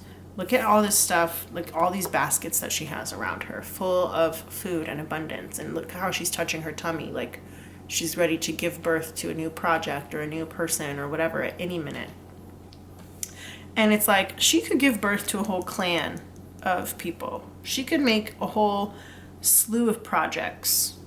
Let's just make, music as an example. Using Lady Gaga. Lady Gaga has multiple albums. You could be the type of person, and like those multiple albums would be represented by this Ten of Pentacles here, right? You could be thinking about this. Here she is pregnant, and here she is holding this baby, okay? Here, she's holding the baby still, but she just feels so unsure of herself as a mother. She feels so unsure of herself as, the person in control of this, the person who has the responsibility of doing this or ownership of this. And the thing is, the only reason why you're not feeling like you can own this part of yourself is because you are insecure. That's it, literally. But the spider can go anywhere they want, and they can build any kind of web they want in any design, and they're constantly building webs. It's not like they build one web and then they never build a web again. They're building webs multiple times a day sometimes, or just every day or every week or whatever they're doing. They're building multiple things. Going back to Charlotte's Web, in that particular, sorry for shaking the camera, you guys. In that particular book and in the movie, she builds webs with words in them, and it's different words every time. So it's like her little greatest hits album, and she keeps doing it. And she's doing it for the better good of the farm, for the better good of Wilbur the pig, and for the better good of herself and things like that. And also just to show, spiders, they can know stuff too. They can know words too. And like people that you wouldn't expect to do certain things can have amazing hidden talents. And I think that you're one of those people. And if you would just show your talents, you could end up being booked and busy, okay? You could end up being the hot new thing, okay? You could end up being one of those people who you have to have my people call your people because you're so busy and it's hard to reach. You could end up being one of those people, but you just don't have confidence in yourself. You have to become confident. And I'm wondering what this tower moment is that is making you or shaking you. This could be something from your past where your confidence was totally shaken, where you received maybe really harsh criticism from somebody, possibly from a father figure or from a figure of authority, maybe like in school or something like that. But who cares what they say? You have the ability to really bring forth and to nurture whatever it is that you want to do. And that's where your power lies. But you won't do anything with it unless you recognize it yourself and decide to actually make something of it, just like a spider makes its web. All right. Let's go ahead and get these gemstones. I keep saying gemstones. They're crystals. I guess they're crystals and gems. I don't really know. Let's go ahead and get these. All right. So we're going to start here with Emerald, unconditional love, beauty, recovery, healing past lives. And I just said healing from the past with this tower card. So this could be like a past tower moment that you have to heal from. All right, we've got turquoise, leadership qualities, clear communication, prosperity, and success. So yeah, you will have success if you just decide to move forward with this project, whatever it is, or this next stage of your life, and decide to let go of your insecurities. Hang it up, flat screen. That's what Nicki Minaj says. Green jade, attracting love, balance, dreams come true. See, that's what I'm saying. Purity, dreams come true. We love that. Blue lace agate, kindness, good communication, peaceful outcomes, love and marriage. So we have clear communication here and good communication on this one. And then we have attracting love, love and marriage, unconditional love. If you need to work with any of these crystals, that could be a good idea. Carnelian, self-trust. That's exactly what we're talking about with these cards. You have to learn how to trust yourself, especially with this Eight of Swords here and this Hanged Man, especially if you need to take some time. But they're kind of saying, like, you might have had enough time. Either level up or don't. Either pass the test or don't. But also, you know, the universe is benevolent and they do want you to succeed. They want you to do well. So if you need more time, take more time. Carnelian is about self-trust, relationship rejuvenation, powers of concentration, and healing from abuse. This is where it's all about your power in this moment. Each of these readings has been so different. But just know you have the power to do whatever you need to do to make the life that you want to make, to weave the web that you would like to weave. You are like so powerful. You are like all powerful. And you're creative. And you can use that to gain abundance in the life that you want, but you just have to get over that mental blockage that tells you that you can't do it. And whether that was somebody else who told you you couldn't do it or somebody else who didn't believe in you in your past or whatever, you're responsible for that now. And so you have to get over it. This Death card is telling you to put that to bed, let it go. This is a small rebirth for you. For some guys, I don't know why I just said guys. For some of you people, for some of you all, I am getting a little bit of a message here that there actually could be like a literal sexual relationship, hot new affair, and there could be, and this might be from your past, it doesn't have to be present or future, but there could be like a potential like stillbirth or abortion or something like that in a relationship. And if that happened and it really affected you, you know, I'm really sorry. I am seeing that in the cards, and I am feeling mentally trapped by being in this situation. And it also could be that if you are considering a termination, then you could be feeling unsure or mentally trapped by the situation here. Since we have Eight of Swords coming after the Queen of Pentacles, and the Queen of Pentacles is the one who appears to be pregnant. Yeah. And if that is the case, then like you recently found out that you were pregnant or something like that, and that turned out to be like life-shattering, earth-shattering news, or if it ended up hurting your relationship, there could be a situation here where like maybe you told that to your partner and they stopped responding to you. For some of you guys, that is what I'm seeing here. And so coming to terms with the idea that you may not have like the family that you thought that you would have with this person, or that this person isn't the type of support that you wanted or needed at this time, or that maybe you are struggling with the idea of not being a good parent or something like that, you know.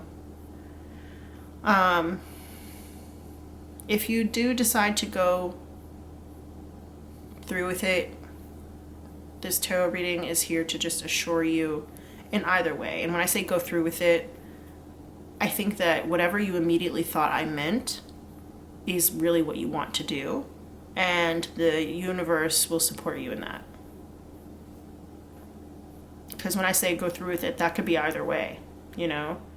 Yeah, this Ten of Pentacles here in the reverse it does feel a little bit sad.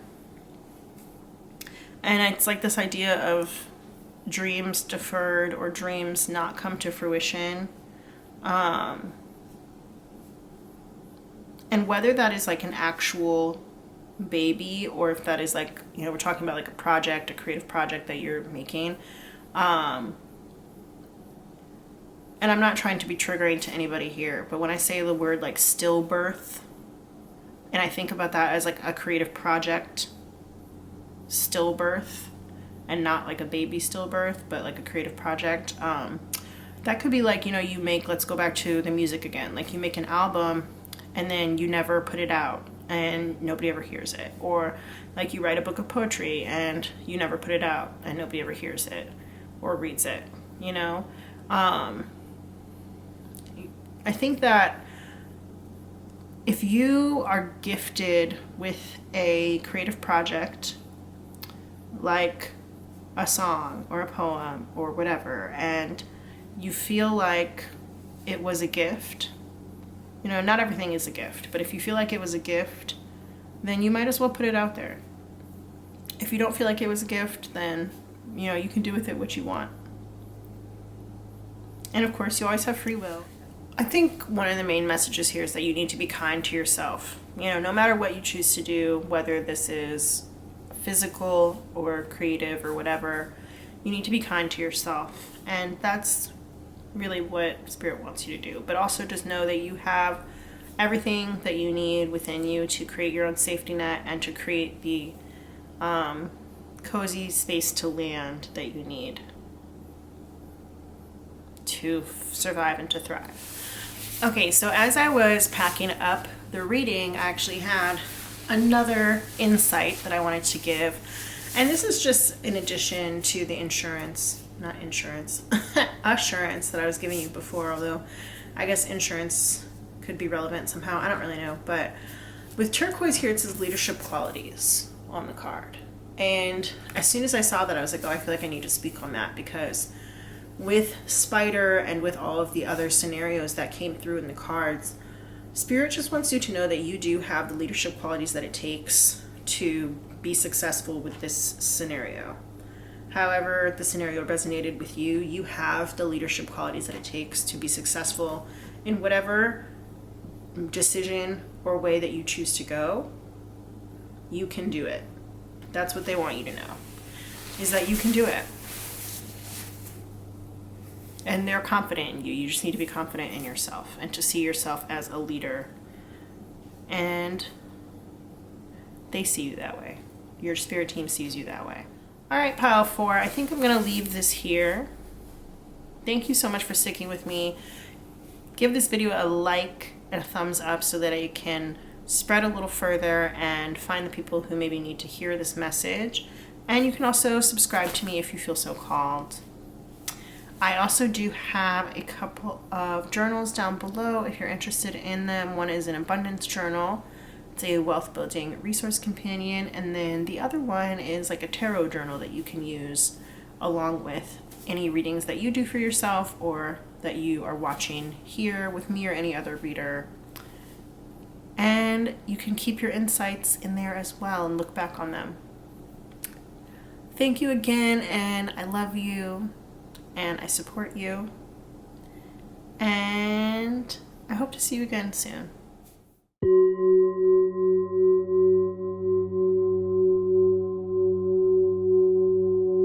Hey there, pile 5. Welcome to your reading. I'm so excited to be here with you. This is actually going to be the identifiers portion of the reading today.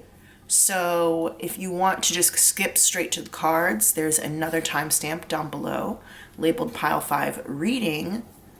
Make sure you go click that one if you don't want to watch the identifiers part. All right, so let's just put these over to the side for now. Oh, I forgot to mention, this is the Chinese tarot. So if you picked this one and you feel confident with your choice, you can go ahead and do whatever you want to do. If you want to skip to the reading portion or if you want to watch the identifiers, it's 1000% up to you. You have your own free will. All right, Spirit, who's in pile 5? Who chose the Chinese tarot? Who are my pile 5 people? While I'm doing this, go ahead and hit the like button on this video, the thumbs up. It really does help the video to reach more people who may need to hear or see this message. And you can subscribe to the channel so that we're more connected if you just hit that subscribe button. Anybody else in pile 5, Spirit? We're learning all about their power. Who else is in pile 5? Anybody else in pile 5? All right. We have Love, Simon. That's a movie. So the way that these work is that at least one thing on these slips should be really significant to you somehow, whether that's from your past or it could have shown up in like the last couple of days. that would be a confirmation. So like, for example, with Love, Simon, that could be like your favorite movie, which would mean it's very significant to you. Or it could mean that like maybe you watched it or heard about it or was talking to somebody about it or saw something about it, maybe like while you're scrolling on social media over the last couple of days. And so that could be a confirmation as well. All right, we've got stuffed grape leaves. That is a food, yummy Mediterranean dish. John Wick, that is a movie franchise starring Keanu Reeves. Right now they've got 4 movies. I don't know if they're gonna make any more. I know that there's also a like spin-off TV show called The Continental. I believe it was on like Peacock or Paramount Plus or something. Bacon. So we got a couple of food items here, and you might be able to hear my dog chewing in the background. I swear, every single time that I sit down to do one of these readings, he decides that that's a good time to eat. I don't know why, but whatever. Nick Miller from New Girl. He's like the male lead, played by Jake Johnson. We've got Counting Crows. And when I opened this, I thought it looked like it's like Courtney. And I was thinking about Courtney B. Vance. And Courtney B. Vance came out, I want to say, in pile 2. Let me double check that before I make a mistake and tell you guys the wrong thing. No, it's actually pile 1. So you might also have messages in pile 1. The number 6, that could be the month of June, which would be Gemini and Cancer. I think so. I think that's correct. And also, you could have like 6 people in your family. You could be the 6th child in your family. You could live on the 6th floor or 6th street, apartment number 6, something like that. You could be seeing 6s everywhere in multiples, like 666, 666, 666, 666, things like that. Living Single, that is a TV show starring Queen Latifah and several others about a group of friends living in Brooklyn. But as soon as I opened that, I also thought that like you might have recently started living single. So like you could have recently moved out of either your family home, or if you were like living with a partner, you might have left that relationship and started living on your own. Bluebird, that could be a literal bluebird, which is like maybe your favorite bird is a bluebird or something like that, or you might have seen one recently. But we also have, there's like a poem by Charles Bukowski called Bluebird, and a song by Miranda Lambert called Bluebird.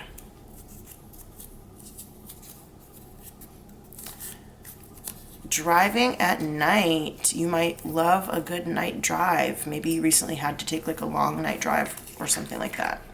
Juicy by Doja Cat featuring Tyga. I keep it juicy, juicy. I eat that lunch. So yeah, there's something about eating going on here. Hand in My Pocket, Alanis Morissette. That's a song. Got one hand in my pocket, the other one is flicking a cigarette. Strobe Light by Little Dragon. That's a song as well. Love it. Jason and Kira by Dana Davidson. That's a book. It's like a teen romance book. Young adult romance novel. Piano, maybe you are a piano player. Maybe you like recently went somewhere and they had somebody playing the piano, like live music. And if that was the case, it would be like the piano just by itself, you know, not like part of a band. But then also maybe you play the piano. Did I already say that? I don't know. Maybe you have been like looking into taking piano lessons or something like that. Honey by Kuka, the Medicine remix. I haven't seen that one in a long time, actually. Mahershala Ali, he's an actor. You might know him from like Moonlight, Green Book, quite a few other things. Caribbean Queen, No More Love on the Run by Billy Ocean. That's a song. All right, I'm going to go write these down in my tarot journal. Speaking of tarot journals, I just developed a new journal that you might really like, that might be really beneficial to you, especially if you enjoy doing readings or even just watching readings. Then it could be a really good place for you to write down any insights or advice or things that resonate with you. There's a link for the journal in the description box below if you are interested in seeing what it looks like and potentially ordering one. I invite you to go ahead and take a look. All right, so I'm going to go write these down in my tarot journal, and I will see you guys in a second. Hey there, pile 3. Whoa, pile 3. This is pile 5. You could have messages in pile 3. I don't know. I did also say during the identifiers that you might have messages in pile 1. So just because I say those things doesn't mean that you don't have messages here in pile 5. It just means that you could also have messages in those other 2 piles. If you chose the Chinese tarot, then this is your reading. I'm super excited to do this for you guys. These messages have all been so interesting. I thought about this, like, I guess it's not really a question since this is just like all about your power. I thought about this topic rather, and it just seemed like I really needed to do it, and I didn't really know exactly what was going to come out, and all of the readings have been very, very different so far. So yeah, it's gonna be fun. Make sure that you like this video because it really does not only help my channel, but it also helps other people who may need the messages in the video to be able to find it. The algorithm loves a thumbs up. And then on top of that, if you would like to subscribe to my channel, I would invite you to do that as well so that we can be more connected and my messages can resonate with you a little bit more specifically, which is kind of cool. All right, so I'm gonna go ahead and grab our oracle cards. There were some oracle cards that I pre-pulled for this reading. We've got some crystal cards, which we're actually going to do at the end. And then I've got some cards from a new deck that I ordered called What's the News?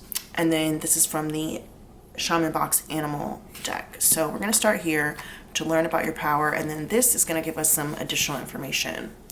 We've got the hair. Interestingly enough, this is actually the image that is on like the back of the box that these cards come in, and I've been staring at it like the past little while since I started pulling cards for this reading. But that being said, I don't look at the cards that I pull. I was just looking at the hair on the box. Anyway, as soon as I said hair on the box,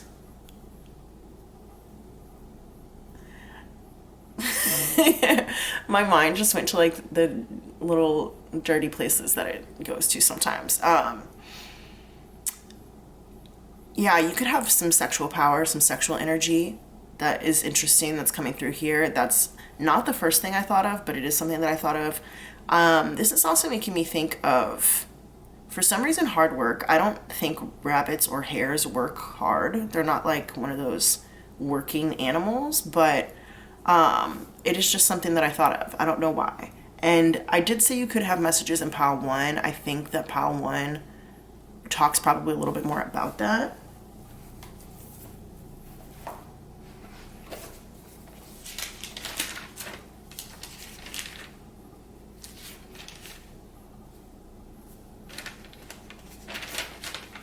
Yeah, pile 1 does talk a little bit more about that.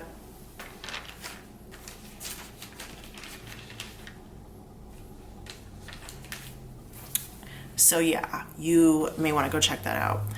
Anyway, this hair says, oh, also now that I'm saying hair again, obviously I'm thinking about like the hair on your head. So for some of you guys, you may have like a really great head of hair. And I know that some people really believe that like hair holds a lot of power.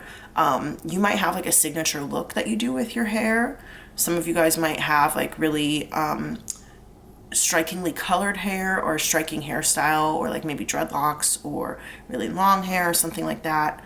I'm thinking now not only about locks themselves, but also about like the whole story of Delilah and Samson, where Samson, I guess, had like really, I'm not like by any means a Bible scholar or even really like knower of stories of the Bible. I just remember hearing this one from when I was little. Like Samson had like really great hair. I think it was really long or something. And he and Delilah like fell in love or something. And she cut his hair, and he was really strong, I guess, before she cut it. But then like it turns out all of his power was held in his hair. And when she cut it off, he became really weak. I really don't know if that's actually the story. That's just how I'm remembering it. If you know the story and you want to like tell it, feel free to tell it in the comments. And I heard just now, Go Tell It on the Mountain, which is a song, but it's also like the name of a book by James Baldwin. So that is coming to me as well too. On the bottom of this card, it says intuition, moonlight. Ooh, moonlight. So we did get in the identifiers, one of the main actors from Moonlight, Mahershala Ali, came out. Let me see if I can find his little slip. That's interesting that it said that. So Moonlight could have been a very influential film for you. Could have been, one of your favorite films. But yeah, we had Mahershala Ali come out. So I'm going to go ahead and put that right there. Intuition, moonlight, illumination, negotiation, fertility, fortune, plenty, unpredictability, trickster traits, haphazardness. Interesting. So with haphazardness being in there, and also all those like really more positive ideals, especially when it comes to money and stuff like that, it kind of makes me think of like success despite, succeeding despite any haphazardness, or succeeding despite other people trying to bring you down, or succeeding despite, any sort of like negative things that happen in your life. Or even just like succeeding despite maybe like acting a little bit dumb and doing stupid stuff. And interestingly enough, now that I'm saying that, we also had Nick Miller come out.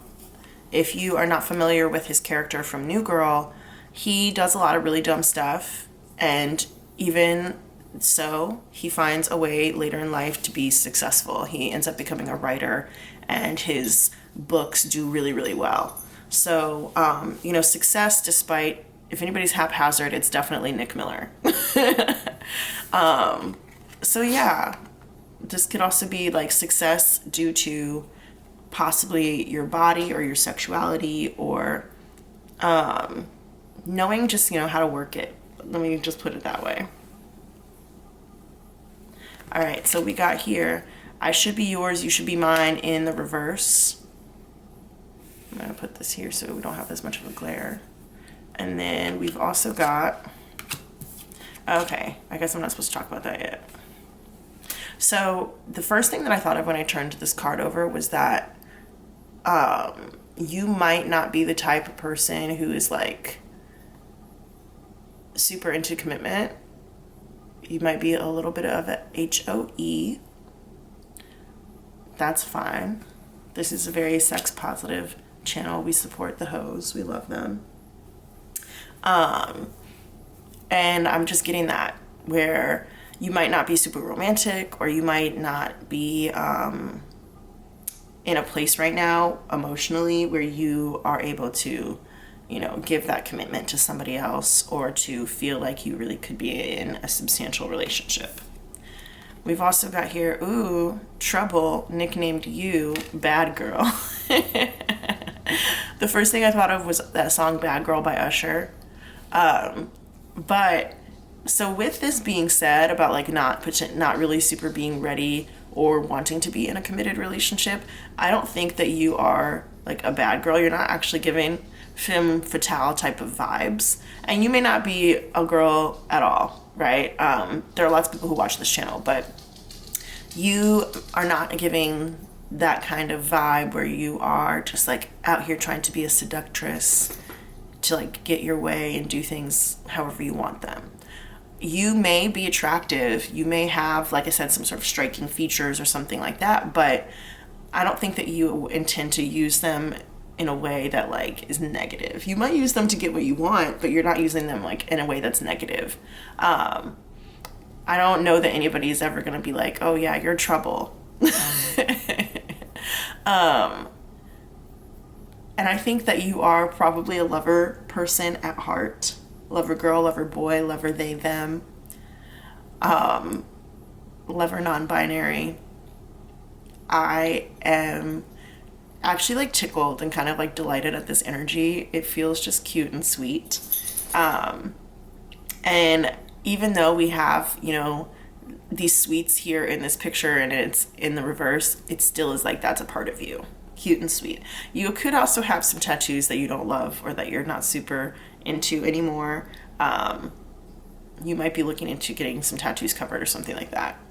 And you could also have a lot of tattoos that you really do like, but that was sticking out where it might be something that you might want like get covered or whatever. So yeah, you might be like pretending to be a bad girl, bad guy, whatever, you know what I'm talking about. Might be like trying to be in like your playa energy, but I think you're really a lover person at heart. And that doesn't mean you don't have a high sex drive or whatever, but I think everybody goes through like a little bit of a hoe phase. And I don't know if you're in that right now, but you might be, you could be. If you're not, that doesn't mean that this reading is not for you. It just is something that I'm picking up on a little bit. You also could just be like really horny. Even if you're not doing anything about it, you could just be really, really horny. Okay, let's go ahead and see if there's anything else that I'm picking up. I'm getting these ears. The ears on this rabbit are like really sticking out to me right now. So there could be something to do with your ears in particular. With the ears being so long, you know, ears are meant to not only be for hearing, but they also can be for decoration. You might have really big ears. You might have decorated ears in some way, or you might just like really be a good listener, whether that is to other people or to music, but music I'm getting less so, I think maybe to other people. And you know what, interestingly enough, I remember there's this like quote by Erykah Badu, or like this interview that she's doing where she's talking about like, you know, why all these men fall in love with her. And she's like, well, it's because I listen to them. And that's pretty much it. Like, that's all she says, is because she listens to them. And so you may have found the value of like listening to people before responding to them, or, you know, you're listening to hear and not listening to respond. And I think now about Nick Miller in New Girl, he is, for a large portion of the show, I told you that he does become a writer towards the end, but for a large portion of the show, he's a bartender. And bartenders, like, a lot of what they do is listening to their clients and their customers, and, you know, they have regulars that come in and they're building relationships with people and stuff like that. And you might just be like a really good listener, is what I'm getting here. Yeah. All right, let's go ahead and get into our tarot cards. Spirit, the people who chose pile 5 with Chinese tarot, what is all about their power? Tell me about their power. Okay, so we got the Temperance card here in reverse. Interesting. And I just heard, like, my first thought was like, maybe you don't believe in fate, but then immediately afterwards I heard like tempting fate. So let's see what this is. All about pile 5's power. Okay, 9 of Cups. Interesting. So that is like personal dreams being fulfilled. I was gonna say like dream girl, dream boy, dream person energy. So you might be somebody's dream, like their ideal looks or their ideal personality. You know, they might have like a huge crush on you, but you could just be somebody's dream person. Possibly like girl, boy, person next door energy coming through as well. 10 of Wands, interesting. I'm thinking like heavy on it. Intoxicating energy. Anything else? All about pile 5's power. There we go. Okay. With this 10 of Wands, this is about carrying. Typically it's like carrying more than you need to carry. You also just might be really strong. That is something that's coming through. You might be really strong. Some of you guys might spend some time in the gym. I'm not getting that so much, but you could just be a really strong person, whether that's personality wise or actually physically. You also could be like maybe like a bigger type of person. That doesn't have to apply to you. But if you are a bigger person, then you look good. Hey, you look good. I'm hearing like big assets. So that could be big boobs, big muscles, big hair, big butt, that kind of thing. All right, let's go ahead and keep going. So we got the moon here in reverse, the universe in reverse. We've got the lovers in reverse. Interesting. Is that right? I don't know. The way that I picked these cards up, I don't know anymore if the reverse is supposed to happen. So let me find out. All right, we're going to keep it in reverse. I've got... Okay, we've got the Queen of Wands. So very popular, very attractive yet again. That kind of energy. So let me hold on and keep these here for now. So with the moon in reverse, you may not either have a lot of secrets or you may not be able to keep a lot of secrets. Or, you know, you're just kind of not that mysterious. Yeah, you might not be that mysterious. And I think that it kind of goes back to what I was saying before about how, like, you might want to seem like you're, you know, a femme fatale type of energy or whatever. But people kind of see through that and they can see that you're not that. And you're not that mysterious. You definitely have a sweeter side to you. And you might be a little bit moody as well. That full moon energy that's coming through here and here as well. And even like there's a little bit of a hint of it here in the background of the Ten of Wands is definitely giving me again like big assets energy. I want to say like big butt, but of course not everybody watching this has a big butt, but yeah, you definitely have a lot of power in your physical body. That is what is coming through here. And so that again could be through your strength or just like looking really good. Looking real good. You are definitely like a certified hottie, okay? That is a fact. If you're watching this reading, you're hot. Even if you don't think you're hot, if you don't know you're hot, you're hot. That makes me think again about Nick Miller from New Girl. They go through like, so basically there's a few of them living in this loft in LA. It's like 4 main characters, sometimes there's 5, and then eventually there's like a 6th and a 7th person, but they don't all live there at the same time. But between the 3 guys who lives there, so it's 3 guys and 1 girl who live there, the 3 guys are like, well yeah, like I'm the smart one and I'm the fun one, and Nick Miller is like the cute one. Right? It's just sweet. It's funny. If you haven't seen that show, I would recommend it. It's very funny. But Nick Miller is supposed to be like the cute one. So I kind of feel like you're the cute one, you know, and you're, if it's in your group of friends or whatever, you're the cute one. Just, you know, people think you're hot. They think you're cute, for sure. With the universe being here in the reverse, the message that I'm getting is like, you're not done glowing up yet. You're not even at your most powerful. You're not even at your hottest state, okay? That's just a fact. You have a lot of hotness to gain still, even though you are so cute already. Speaking of so cute, I'm holding my dog right now, and he's just the cutest little guy. And you know what? It's so funny. I was thinking about this the other day. I was thinking about like, he's so sweet, but like, because he's so cute, I would do anything for him. And I kind of feel like that's how people see you. Like, they like you and your personality is fine, but because you're so cute, they will do anything for you. And like, cuteness and beauty gets you a long way. It gets you very far. And I remember I was talking to a few people.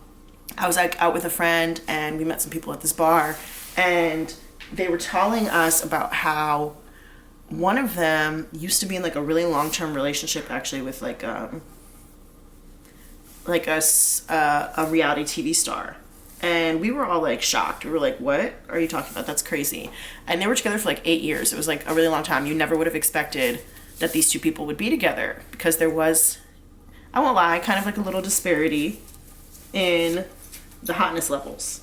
But, that's okay. Not everybody, dates for looks, and not everybody should date for looks. That's, not necessarily a thing. But we were all really surprised. And the person said that even though the relationship between them and the reality TV star was like really complicated and it involved a lot of like cheating and stuff, they always let the reality TV star come back to them because the reality TV star was just so hot. And it's just amazing in a lot of ways what hot people can get away with.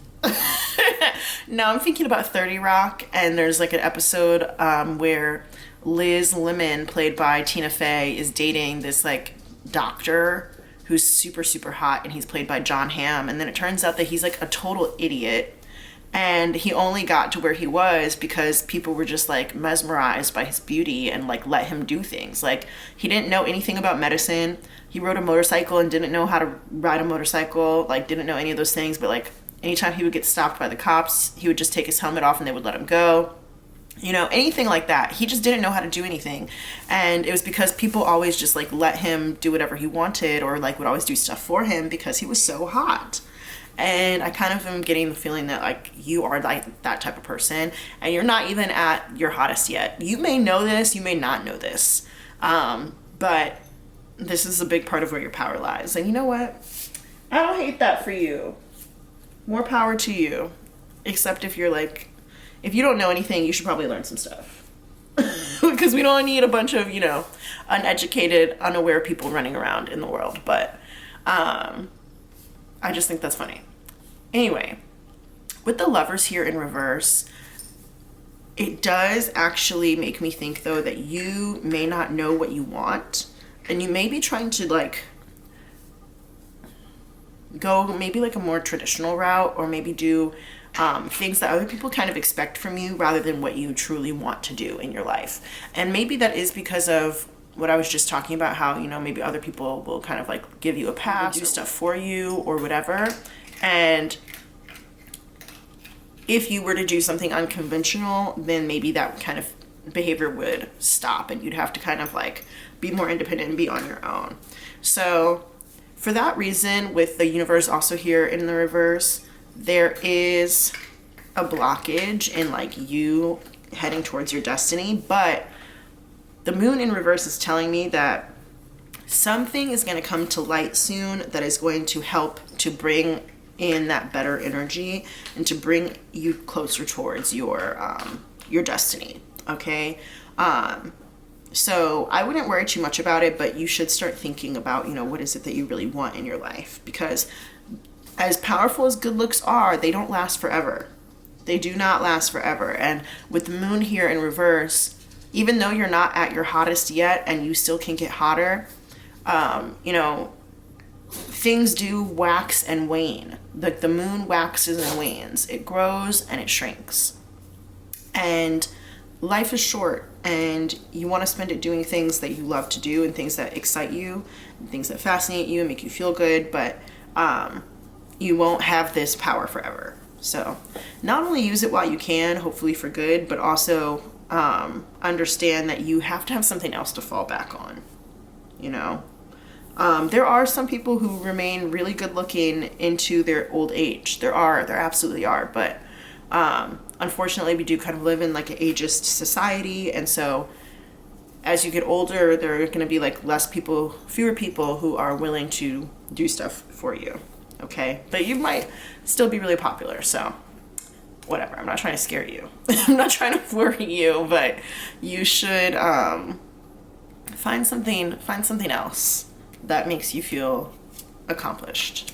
We've got here the Strength card in reverse. Interesting.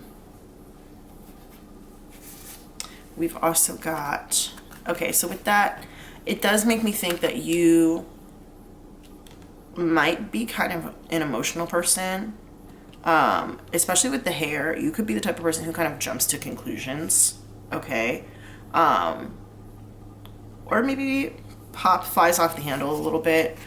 And that being said, again, that's classic Nick Miller behavior. But that being said, you know, learning how to control your emotions will also help you to increase your power as well. I'm thinking now about that song Defying Gravity from Wicked, where I want to say it is Glinda says like, there you go again, flying off the handle. I don't really remember exactly how she says it, but they like start kind of yelling at each other. They're like, I hope you're happy. I hope you're happy now, you know? Now that you've like hurt your pals forever, I hope you think you're clever or whatever. Hurt your cause forever, maybe you're not pals.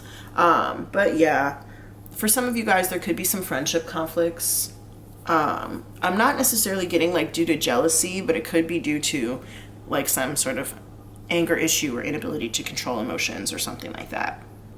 And you don't want ever to come off like you're trying to manipulate people using your emotions. I was actually, this is random. I was just watching this video on YouTube about like ways to know if somebody's like conning you, right? I don't know why, you know, con people, con men, con women, con people are interesting to me. And one of the ways is that like if they get really upset kind of at small things, to kind of condition you to like not speak up to them or not, you know, bring concerns to them because you don't want them to get upset. And so you might have kind of, even if it's unintentional, you might have that kind of attitude towards things.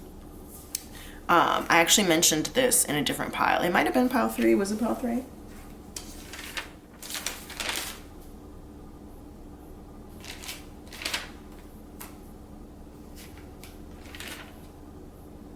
No, I think it was pile 2. In pile 2, I mentioned this book called Something Borrowed, and there's also a movie based on it. But one of the characters, her name is Darcy, she kind of has this like, she's very, very, supposed to be very, very attractive. In the movie, she's played by Kate Hudson.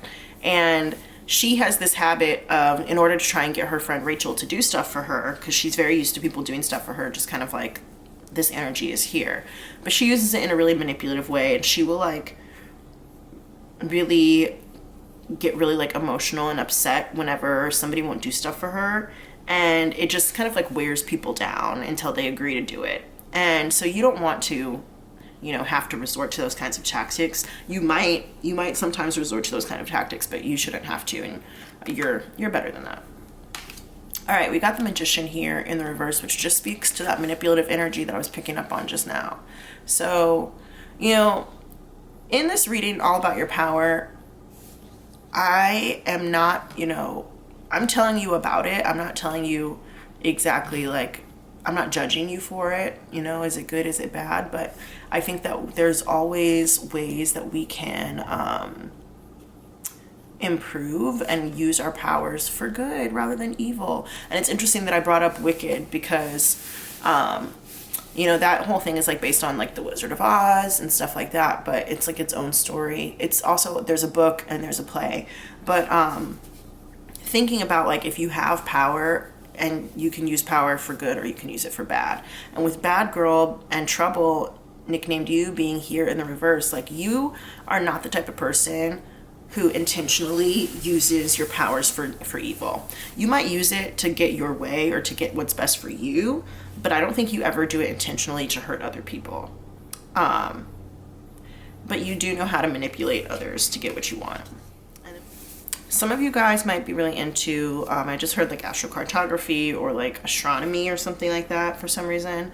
That obviously is not going to resonate with every single person who watches this.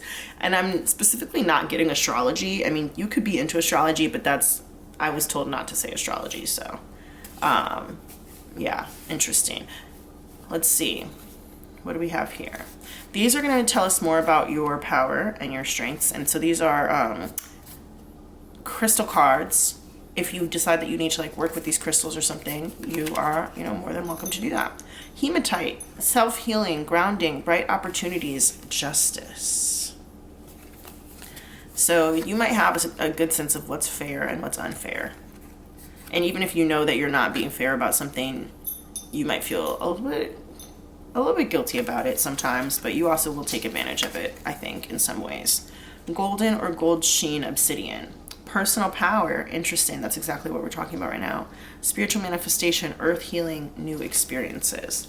So it's interesting that we got these two kind of like grounding and earth-ish cards here, because with the 10 of coins being here in reverse, they're telling you that you don't want to go down the wrong path, and that there is a way, they being spirit, and your guides and your benevolent ancestors, they're telling you that there is a way that you can heal your relationships in a way that is really beneficial to you. And also maybe even healing your relationship with really influential people or stuff like that, that will bring you more feelings of stability and more opportunities. And so in order to do that, you do have to get grounded, and it's not like knocking you off a pedestal by any means, but you do have to become a little bit more, I don't want to say down to earth, but more realistic maybe. Just going back to that example that I had from 30 Rock with the doctor played by John Hamm, who was like totally incompetent, his character. You know, he just wasn't realistic about life because he didn't have to be, because other people didn't treat him in a way that was realistic.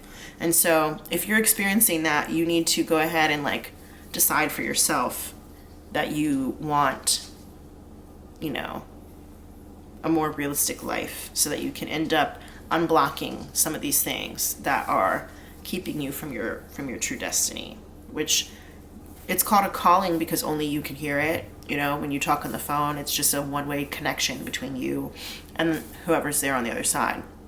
So if you have your own calling, other people, you can have mentors and stuff, but other people can't do that for you. You have to do it for yourself. And so I think that that is something that Spirit wants you to know about using your power. But yeah, okay. I just wanted to like say like, okay, sexy, but like I'm not trying to be weird. But it came through, so I guess that I had to say it. Anyway, this Temperance card here in the reverse is making me think that there is an imbalance in the flow. I don't know what that means to you exactly. For some of you guys, that if you have a uterus, it could mean like with your menstrual flow in some ways, but also I'm just getting, this is also a card of like manifestation as well, and there could be an imbalance there. And also I'm thinking about, so we have in these two cards here specifically, this, like haze, like this like smoke coming through. And it makes me kind of think of you being tricked by what other people want rather than what you want. Kind of going back to what I was saying about the Lovers in reverse. And even in this card, there's some of that smoke like coming out of this like little clam here, right? So you need to be more clear about what you want so you can manifest what you want, rather than manifesting for things that are not true to your heart's desire. You know, like some of you guys might be like manifesting for like clothes or whatever, things that will make you like look good or whatever, but you should really be manifesting for like your dream life instead. And maybe things that aren't about money as well too. This 10 of coins in reverse is interesting because it's kind of similar to the Strength card here. It's both, you know, people riding on top of tigers, right? So yeah, if you have an anger issue, you need to get a handle on that for sure, because that is going to drive a lot of people away from you. And I'm thinking about, you know, the phrase like beating people off with a stick. You know, it's like, oh, you're so attractive, you must be beating them off with a stick or whatever, right? And they're saying that as like a compliment. But the way that I'm thinking of it is actually more like you're literally pushing people away from you with the stick, and your stick being like anger. So yeah, if you have an anger issue, you need to get that under control. And like thinking about this here with the magician over here like breathing fire, right? So maybe saying things that are not kind to other people. Because I do think you do have a sweet side to you, but you may also have some anger problems. So I'm also thinking now that for some of you guys, there may be some sort of like overindulgence, especially in alcohol or illicit substances of some kind. And if that's the case, you might be like described as maybe like a mean drunk or something like that. If that's the case, then Spirit is also urging you, or encouraging you, I guess, rather, to take a look at that. Yeah. And now that I'm thinking about like some of the things down here on the bottom, it says like unpredictability, trickster traits, things like that.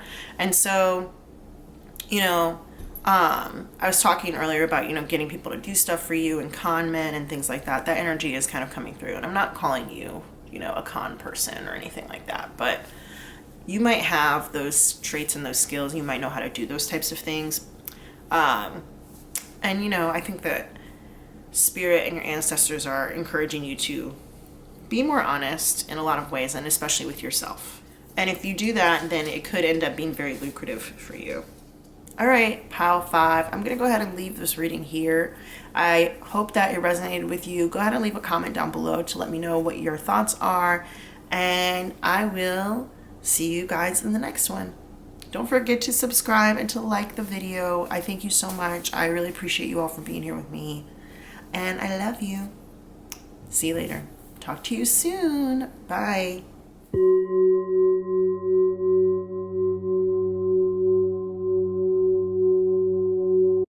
Hey there, pile 6. What's up? What's up? If you chose the Deviant Moon Tarot, then this is going to be the identifiers portion of your reading. If you would like to skip over this, there's going to be another timestamp down below labeled pile 6 reading.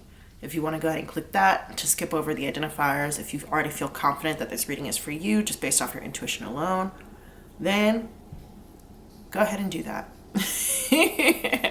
If you would like to stay and watch the identifiers, we're going to go ahead and get into those now.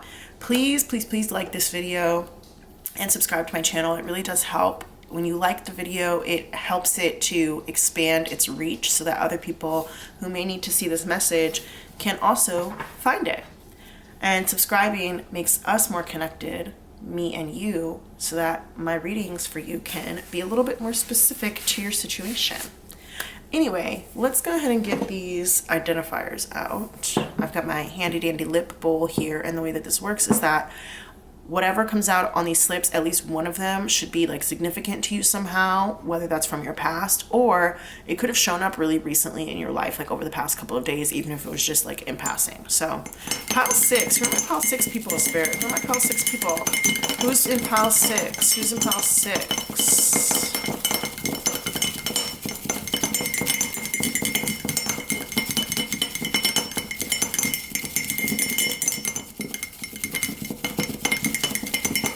Pile 6, Spirit, and for this reading all about their power, who chose the Deviant Moon Tarot? Anybody else?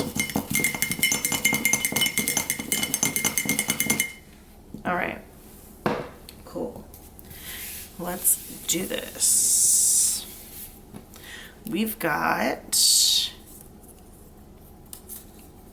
Summertime in Paris by Jaden and Willow Smith.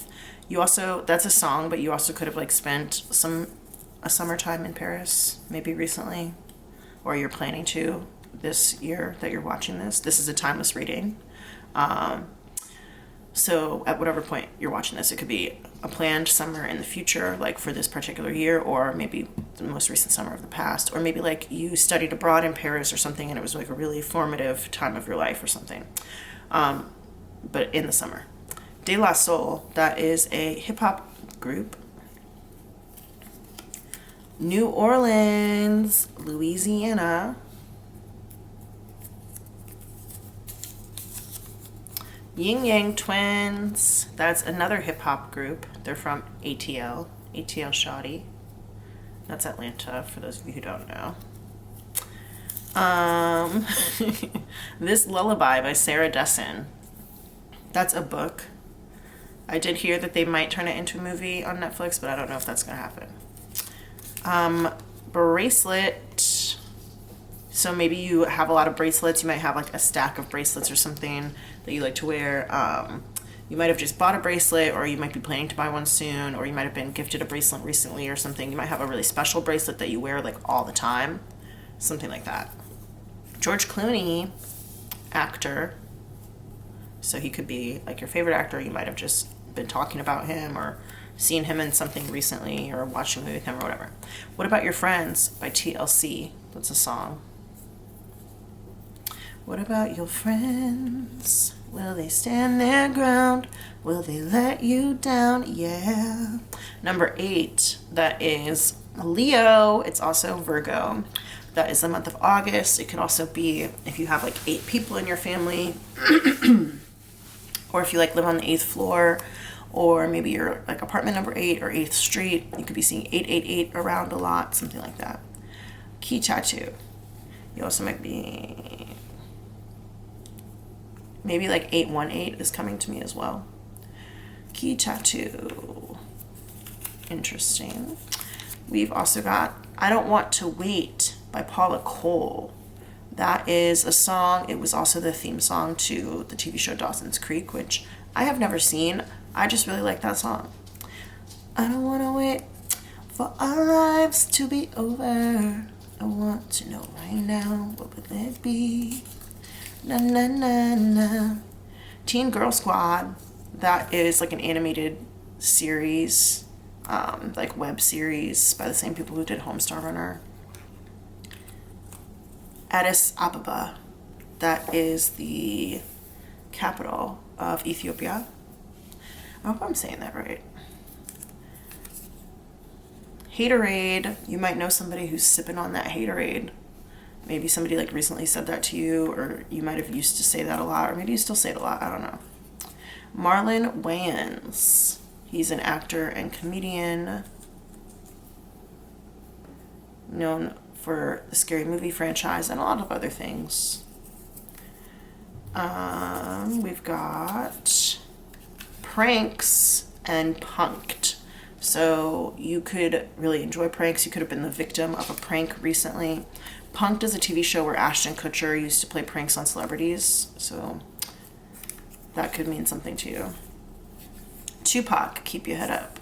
That's a song. West Coast. We now have Monaco.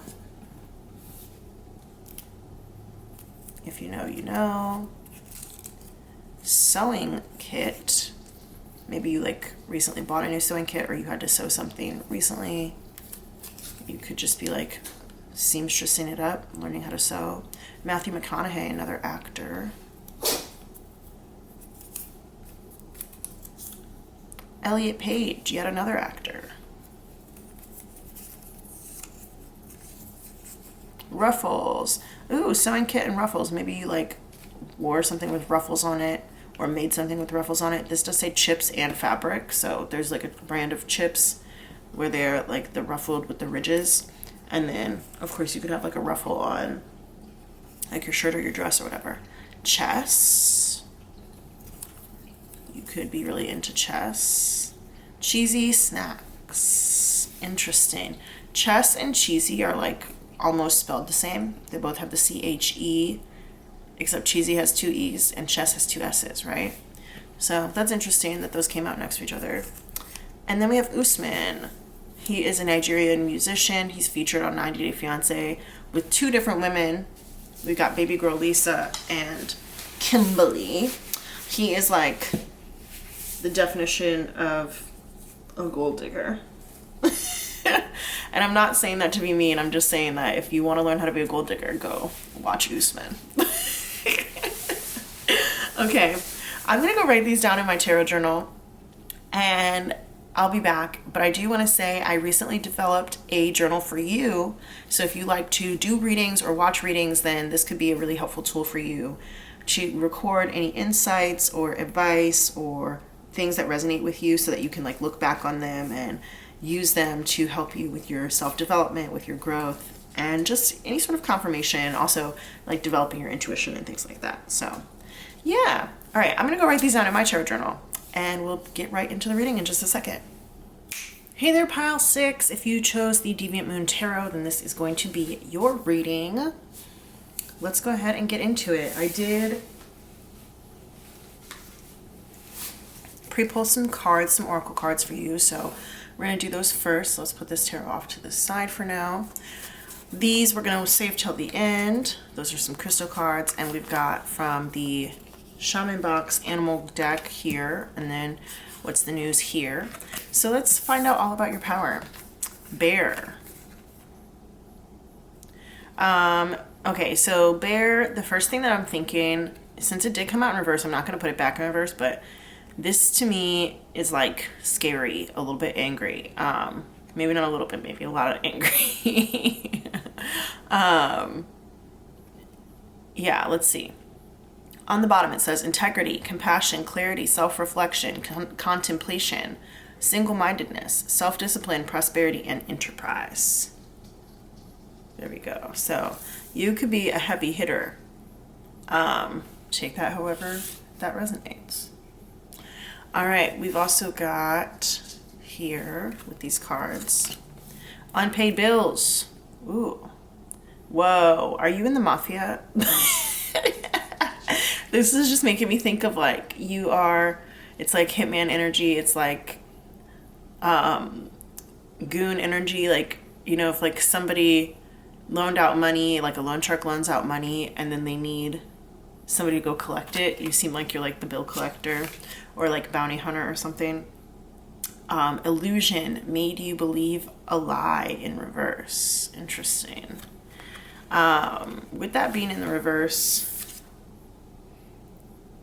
this makes me think that you cannot be fooled. You're the type of person who cannot be fooled. And bears, you know, they hibernate all winter, and so they have like enough reserves to be able to do that, like enough like fat reserves to be able to do that. It's like they have all these resources that gets them, you know, where they need to go. So I feel like you're the type of person who has a lot of resources. And people can't trick you because you know what's up. Kiss my ass to the haters. You definitely like live life for you, and you don't care what other people say about you, what other people think about you. I think you might live like kind of an unconventional lifestyle. And then we've also got here, homie in love, damn dog, pinche pero enamorado. Interesting. Yeah, okay. I feel like you're like married to the game is what I'm getting right now.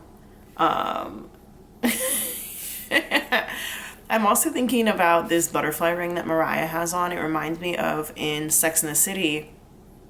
I don't remember if it was the show or the movie, but in Sex and the City, Samantha had this whole thing where she really, really wanted, I guess it was the movie, it must have been the first movie.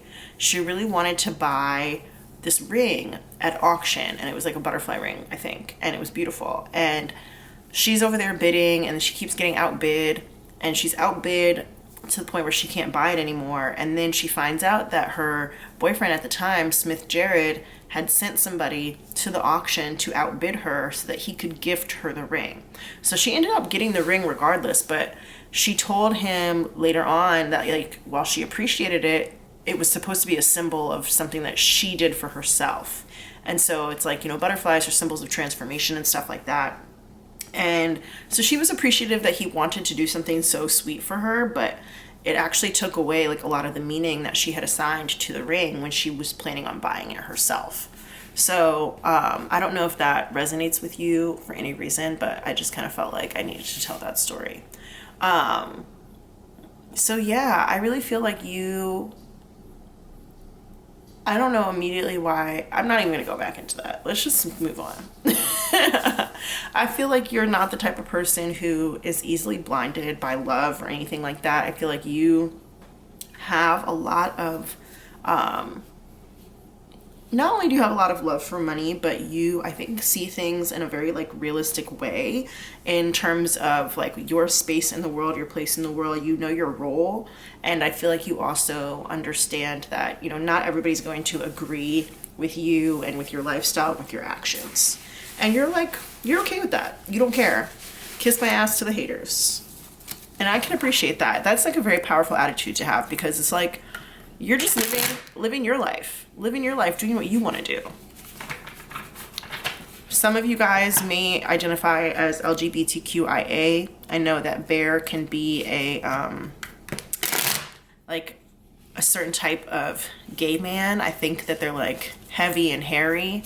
I don't know, but that's the impression that I've come to have about that term. That might be a confirmation for some of you guys. I just had a little alarm go off. Okay, so we have the 2 of coins here. 2 of pentacles here. Tell me all about pile 6's power. And the first thing that came out is like making me think of like not only mesmerizing, but also really good at handling multiple things at the same time. Interesting. I feel like you're like literally an interesting person. This other card is also here face up. Which way does it want to go? Okay, I guess it wants to be here. Oh, the 3 of Pentacles. So we have the 2 of Pentacles and then the 3 of Pentacles. So yeah, you could work really well with other people. You could be part of a group in some way.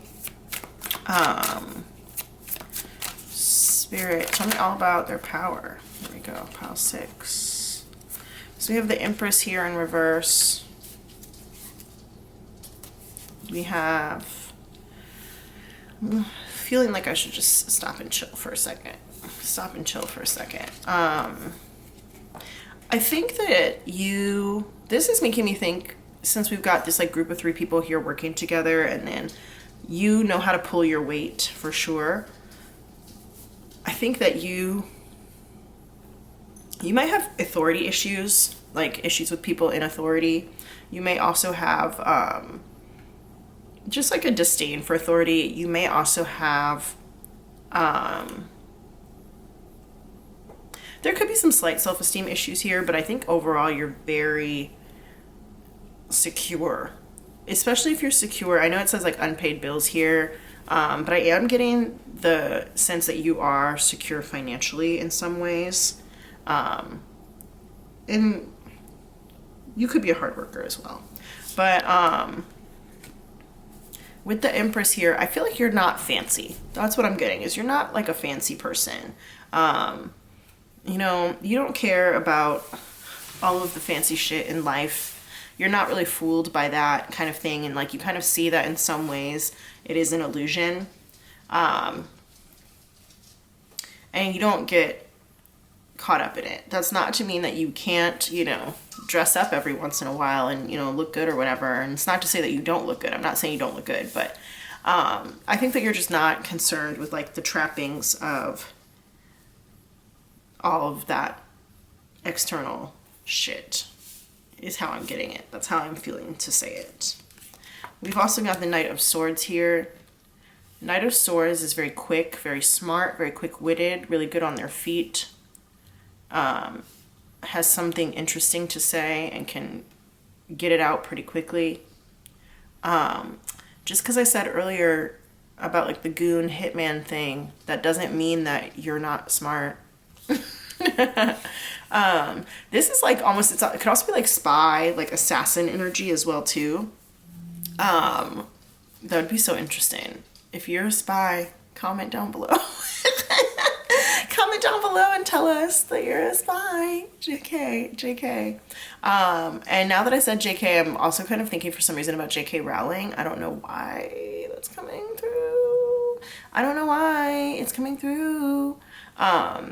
Knight of Swords here is making me also think about, like, that's the type of person that you would send if you really needed a message to come across very quickly or very efficiently. Then that's what you would do. And again, that goes back to like the whole thing about, I was saying, like the loan sharks, if they don't get their money back, right, they have to send somebody to send them a message, right? You're that person, and like in that way I think you're pretty trustworthy. Yeah. All right. We've got the Ace of Cups here in the reverse. We've got the Page of Cups here in the reverse. So this is like unapologetic and a little bit unfeeling, a little bit uncaring. Speaking of uncaring, you could have some issues with your self-love, which I did indicate here in the Empress, but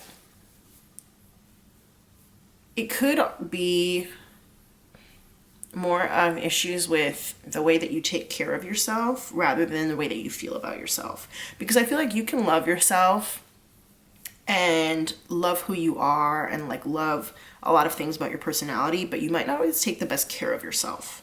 And so that's kind of what I'm getting here. And you might also not have like a lot of feelings for other people. Some of you guys might be asexual in this pile.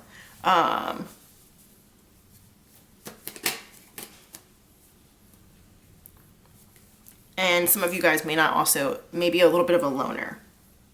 Even though you work well with other people, you may be a little bit of a loner and not have a ton of friends, and that's okay. You don't have to have friends. You know, being friends is not always all it's cracked up to be, but sometimes it is nice to have friends, and sometimes you need time alone. And there are some people who are just like lone wolves. So yeah, let's see.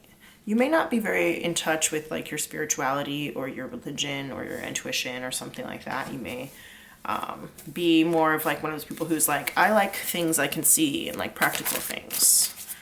And you may kind of feel like spirituality, religion, and that kind of stuff is like illusion. It's illusion. Okay. Tell me also about Pile 6's power. Anything else? Actually, let's find out. Anything else that you need to know to help clarify this message? All right. I think that these are all the cards that want to come out, so we'll work with what we've got. Let me move this over just a little.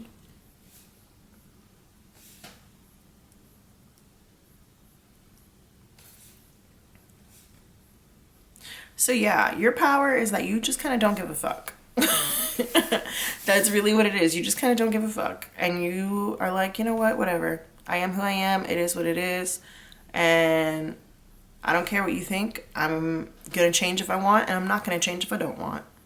And yeah, I find that to be very interesting. This unpaid bills thing is like interesting to me because there's no indication really that you might not be like the richest person, but there's no indication here that you are yourself hurting for funds or for resources. You know, both of these are here in the upright. You could definitely be like working class, you know, you have to work for your money, but I'm not seeing that you have like a lot of debt or anything. I mean, I guess technically you could. It's not impossible for somebody to be watching this and not have a lot of debt. Or if you have debt, it could be like quote unquote good debt, debt that actually helps you in some way, like raising your credit score or debt for education or whatever. But yeah, I see it more of like the debt collector. The debt collector than the debtor. That's interesting. Yeah, that's interesting. And I think the fact that people fear you a little bit is also where your power comes from too. And you are not the type of person who, like I said, can be manipulated using like love and stuff like that. Interesting. This bear coming through here, the teeth are coming through, the hair is coming through. You could have a really loud voice, like booming. You could have a super loud voice. And you might yell a lot or something. All right, down on the bottom of the bear, I'm going to read this again. Integrity, compassion. Integrity is really sticking out to me because that is going with like the kiss my ass to the haters. Like, you just are you and you just don't care. You just don't care what other people think about you.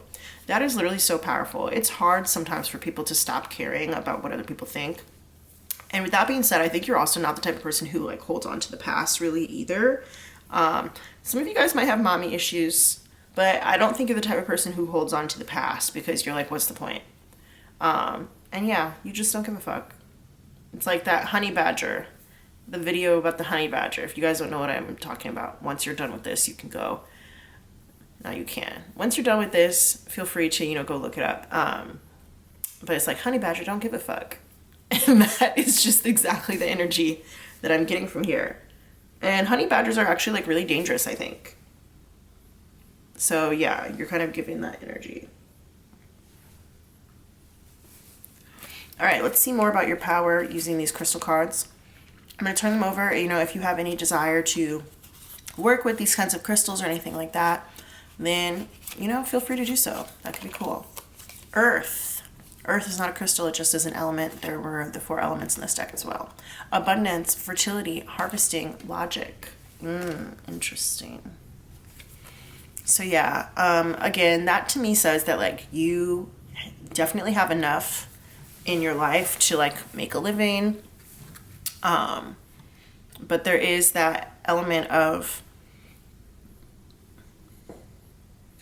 it's interesting that fertility is here and we have the Empress in reverse, because I think that your life is fertile, but if there are mommy issues, that could literally be with your own mother or with yourself. If you have any interest in being a parent or something like that, it could be issues with yourself, either physically or emotionally.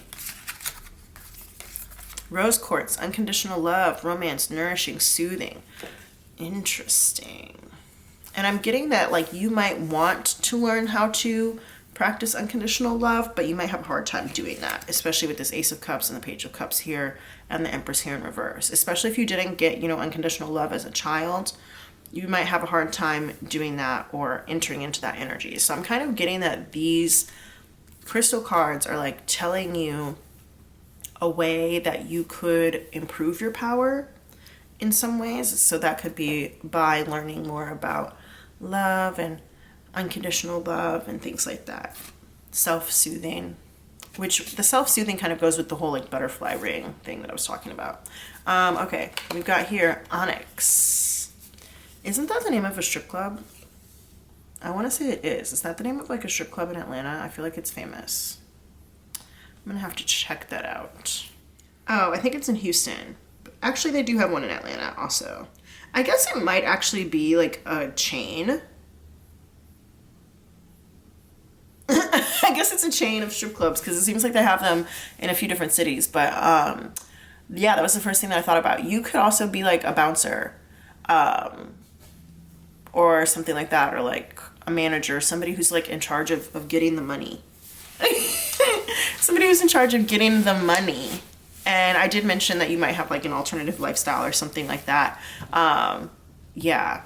And now that I'm thinking about the whole strip club thing, it's like if you're not easily manipulated by love or by sexuality or things like that, you know, it could be because you're around people who you see use that all the time as a way to manipulate others. So that's kind of interesting. But the Onyx card says, seeing the future, responsibility, stamina, self-mastery. There we go. You could be the type of person who also talks a lot of shit. Yeah. There we go. You also could be the type of person who does kind of get people to fall in love with you in some ways, and you might not return the affection towards them. So kind of like how a stripper would, you know, use their wiles to enchant a customer, but like, and the customer might be like, oh yeah, I think they really like me, and you know, give the stripper all their money. Meanwhile, the stripper is just there doing their job. You know, they're at work. They're not at work falling in love. It's like T-Pain, I'm in love with the stripper.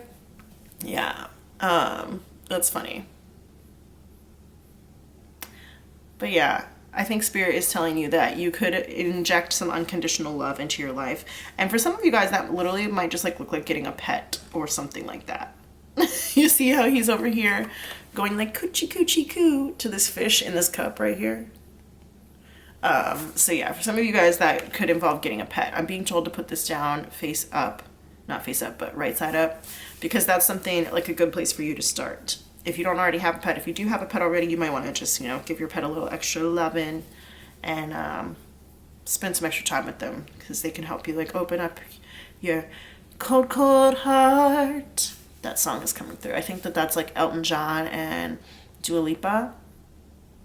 Stand by you. I don't really remember the words. Or is that Elton John and Britney Spears? I don't remember. Whatever. Anyway, and I think it's gonna be a long, long time. Touchdown brings me round again to find I'm not the man they think I am at home. Oh, no, no, no.